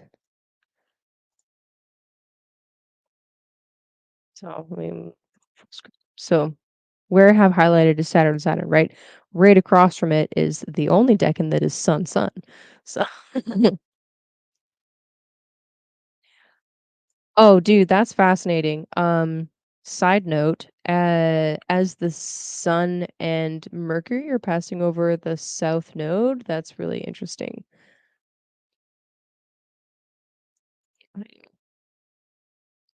Oh man, I don't know my yogas. I don't know my yogas. Anyway, really, really fascinating that so I just love the symbolism of that super exalted sun next to the fallen depressed Saturn. I would be really, really curious in a daytime chart. So, okay, I would be really curious about how your creativity, since Saturn is the ruler of the fifth, and how your work life or different obstacles have come up um in your life that you've needed to overcome. Like that tells me a story of being presented with really prominent hurdles but being able to overcome them in some way, because not Saturn, sorry, Sun is in the way more powerful position, even though it's the 8th house. So, 8th house, yes, we're dealing with, karmic debts. So again, there's this interesting tie-in of, like, settling debts and settling contracts, and some of those obstacles that come up were probably exactly that, like, "Oh, yeah, here's a debt, by the way. Oh, yeah, okay. Oh, you were focused on this over here? Sorry, you have another debt to pay." Um, and then occasionally, I'm sure you would see, like, "Oh, but here's a gift for you that you earned, by the way. Oh, here's another gift for you that you earned, by the way." So, really interesting. Um,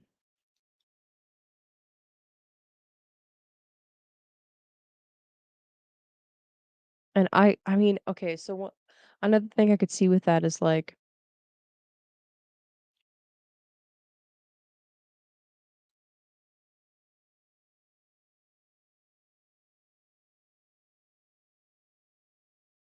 okay, and Sun is your 12th house ruler. Alright, I don't wanna get too complicated because there's some really, really beautiful, simple symbolism with just that, and that's what's most being activated by this particular eclipse, but of course, by the eclipse's cycle. Um,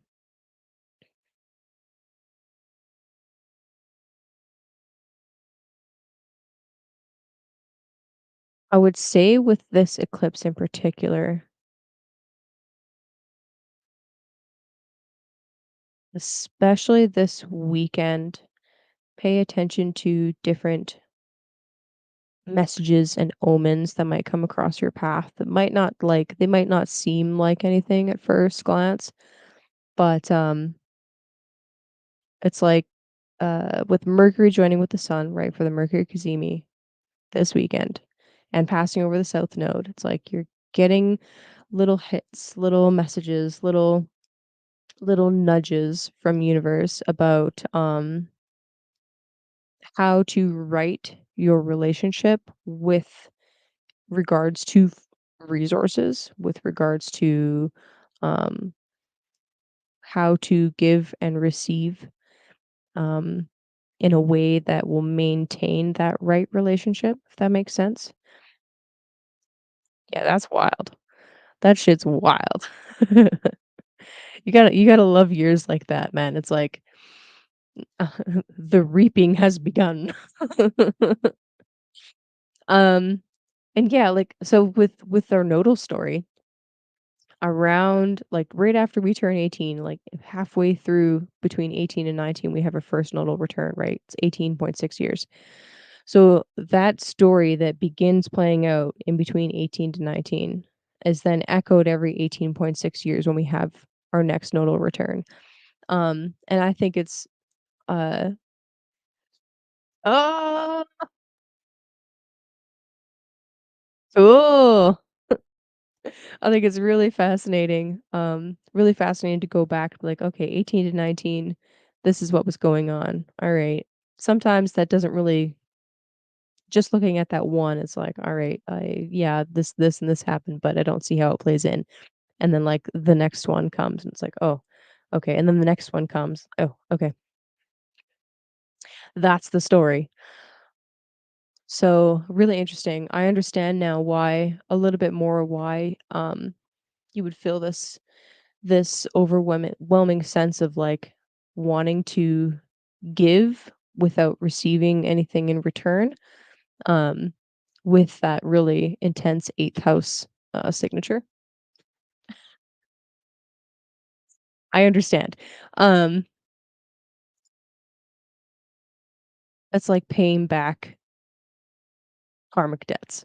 But again, I bring back that idea of not wanting to create new contracts for, the future. So, yeah, really think about, like, different creative ways that you could create an exchange that feels fair. So, it doesn't have to be anything physical or tangible. It could be like, write me a poem or sing me a song, or like it could be something silly like that. And it could be something silly or something creative or something especially since your second house is a Venus ruled sign, something creative would really be like on the nose with the ruler of your fifth in the eighth as well. Something creative, definitely, or something that can help you create even better. So I know with Reiki you don't need any tools, but like have you ever played with tuning forks or dowsing rods or anything like that? Um if Fair enough. Fair enough. I understand. It's hard. Um, yeah, but, like, play with the concept of alternate ideas of, what the fuck's the word I'm looking for? Capital, because there's speaking of 8 forms of capital, um, it doesn't have to be money. So, have you ever yeah. Oh, cool. Badass. Yeah, no, fair enough. Fair enough. Ooh. Play me the best song in the world, or I'll eat your soul. Uh, I don't know if you know Tenacious D or not, but that's what that made me think of. Um, damn, okay. I saw this and glanced at it and then got, like, mesmerized by the Saturn, sun. That is fucking wild. Dude, okay, I love this. So Venus Mercury exactly conjunct, like within minutes, literally, in Pisces. Venus is so this is another really interesting juxtaposition. Oh my gosh. So we have an exalted Venus, um, with a again, an exalted with a fallen. What the fuck? That's so cool. Okay, so Venus exalted in Pisces, really strong spiritual connection. In the seventh house, fascinating that you ended up going into Reiki and something like that because it's like if someone is going to be a powerful counselor or healer or something that affects people in one-on-one relationships in some way, like when you're talking to a counselor or an astrologer, that's the seventh house that they're activating. So to have Mercury with Venus doing something like an energy healing thing, we're bringing in aspects of the Pisces energy. And then with Mercury, if you end up well, you're using your hands, that's kind of Mercury, but also if you're like, um, since Mercury is also the ruler of your ascendant, it's like you're in the seventh house doing those things, channeling spiritual energies, Pisces, in order to use a healing art, also kind of Pisces. I think that's really fascinating. And then it's opposing Pluto. I'm nerding out over your chart right now, okay? Opposing Pluto. You've got this like super powerful and transformative art. Um, And gift, yeah, 100% gift that's like you can really strongly affect people, um, whether it's through an astrology reading or whether it's through Reiki or whether it's like just personal one-on-one relationships. Like I would imagine that sitting down with you for any kind of a session that you would be able to emphasize emotionally in such a way that it would help feel people to feel validated and seen and felt deeply, right? And that in and of itself is really powerful for a lot of people. So that's really cool. You have a cool chart. Thank you for sharing. That was really fun. There's so much more. And then, oh my God, again. Holy fuck. It just keeps coming. Exalted moon with not a depressed Mars this time, but an exiled Mars. Your whole fucking chart? What the fuck? Oh my god. That's so fun. Holy shit. Okay. Ugh, I need a minute. Oh, man. I haven't seen that before. 3 signatures of, like, major juxtaposition. That's crazy. I need a minute. What the fuck? Oh, man. That's so cool. I haven't seen that before in that, like in that intense of a signature. So, yeah, I would love to sit down and talk with you about a life because that's really fascinating. Um, yeah, oh, fair enough. I'm sorry. I'm not laughing at your expense. It carries this really intense signature of, like, there being really difficult challenges, but at the same time, the ability to overcome those challenges because you have the resources either available to you or they're accessible in some way. Um, and it would give the it would give the sense of like I am at home or I am uh doing fine and then out of left field something comes and interrupts, which would be very frustrating. I could sense that. But anyway, all right. Yeah, right? It's not. Um and after a long session about after a long horoscope session, it's like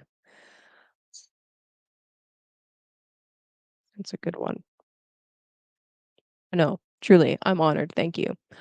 Um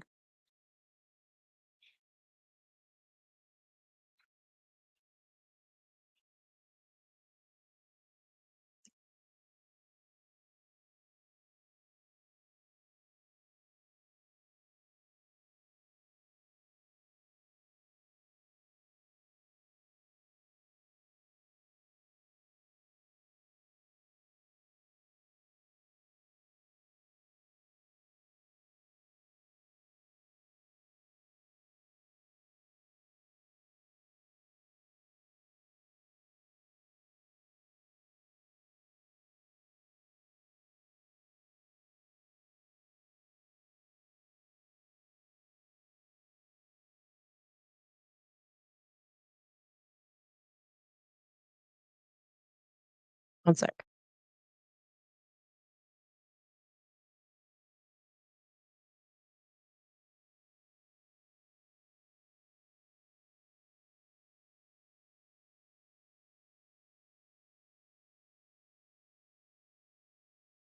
Apologies.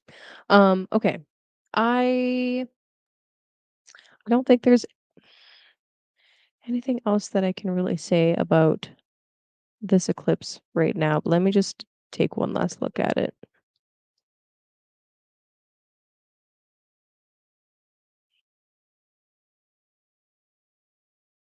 I mean, the other big thing that's popping out right now that I would bring up is the upcoming Mars retrograde.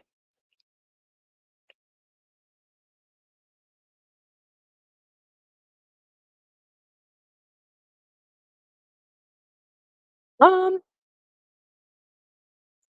so Jupiter squaring the opposition. Um, so biggest. Okay, well, first of all, question for you.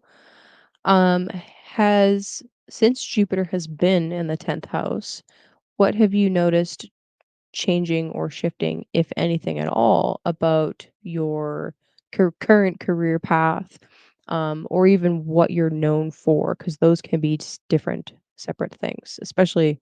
the Gemini on the 10th house. It could be two totally different things. Um,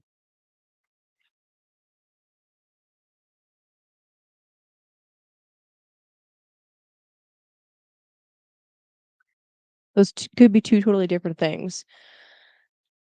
And the other thing that I would say is like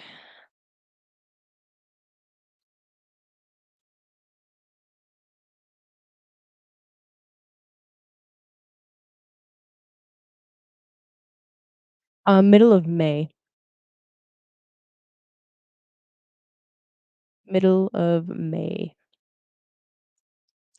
So here's the thing. So with Hellenistic astrology in particular, the transit of the planet through the house is important, but it's actually secondary to the it's secondary to the planet, the natal planets itself that it's aspecting, if that makes sense. So yes, Jupiter in the 10th is like a prominent energy, right? Going through the 10th house. We could talk about career stuff all day, and that's certainly a thing. But with it squaring exact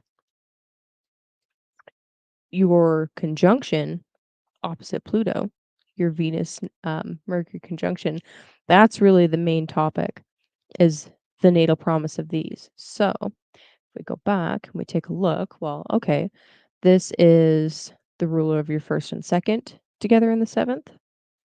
It's also the ruler of your 10th and ninth together in the second. So, of course, four different houses. It can get complex really fucking fast, but the main themes coming up would be okay, well, we're talking about relationships, we're talking about counseling, and specifically since you have already brought up um energy healing work and astrology sessions and thinking about, well, okay, how do I feel about, oh, perfected ninth year? Okay, so Venus, even more so. Venus is super active right now. Then okay, I didn't even look at that. But yeah, so since that is a main topic, so second house is important, ninth house is important, seventh house is important. We're talking about spiritual gifts, spirituality, um, and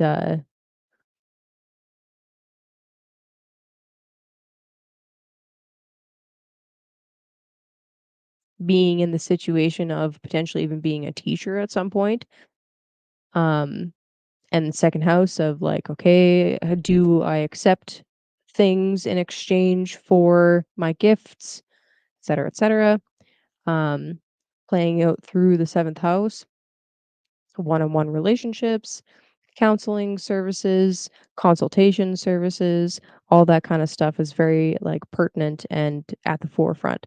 So with Jupiter squaring that opposition, it's really bringing that um those topics even more so to the front.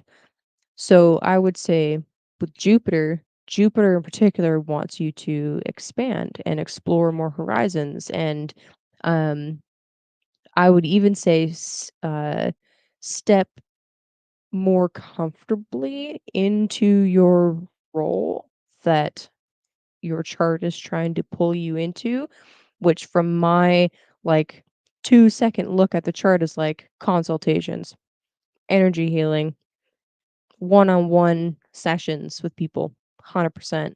And like this could be a way that you can physically support yourself, and it makes sense that you're struggling with that, or it's taken you 8 years, which is a Venus cycle, by the way. um a Venus synodic cycle. It makes sense that it's taking you some time to be like even comfortable with that, and that's okay. um, oh, there's been a lot of flux. Okay, so May. Well, there you go. Things have been in a major period of flux and change.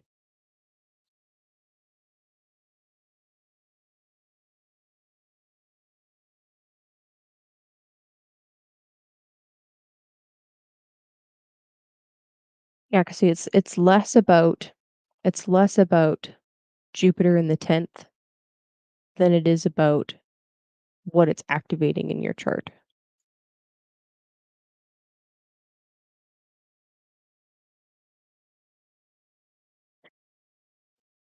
Abs It's not a private consultation right now, you know what I mean? I'm trying to be, um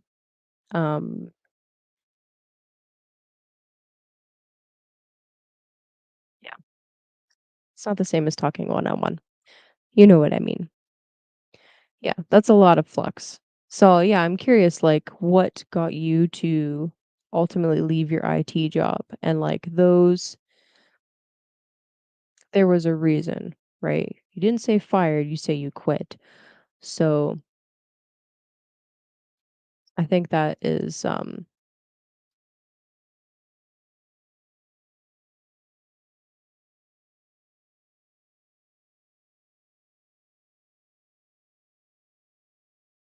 yeah, I don't know why, I don't know the underpinnings, but I think that it's a good kinda indication that, like, you've been moving towards a change in that field, in that area anyway.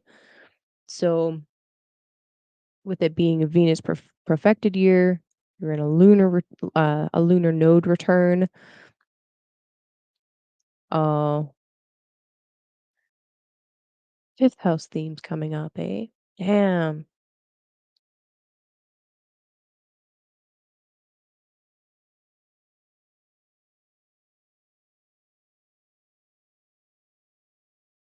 Yeah. That's way too complex to answer in like a 5-minute thing on YouTube, my friend. I need more context. Yeah, it's like, okay. Oh, I'm sorry.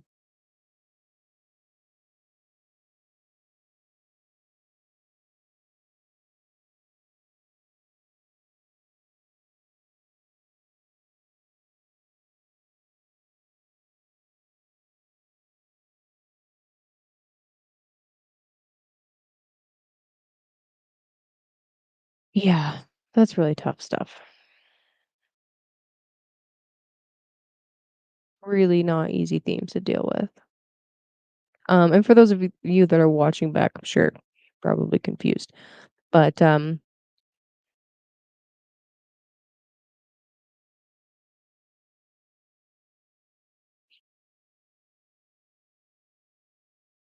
that's how it goes. Uh yeah. Anyway, for those of you watching back, um that I'm pretty sure you can open the live chat and see the live chat, but Matthew's got some complex shit going down, which makes sense considering the lunar nodal return and all of this other stuff. And he has a super complex chart. I mean, everybody does. But yeah, that's such a big thing. That right there is such a big thing. It's like yeah, 100%. There really isn't a lot that we have control over. We can control our attitude going into situations. We can control how we react to different situations, but I really love that as like an ending message of having faith. But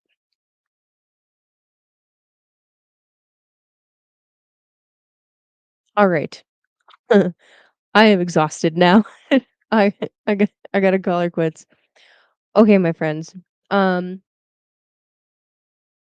thank you so much for hanging out. I appreciate each and every one of you.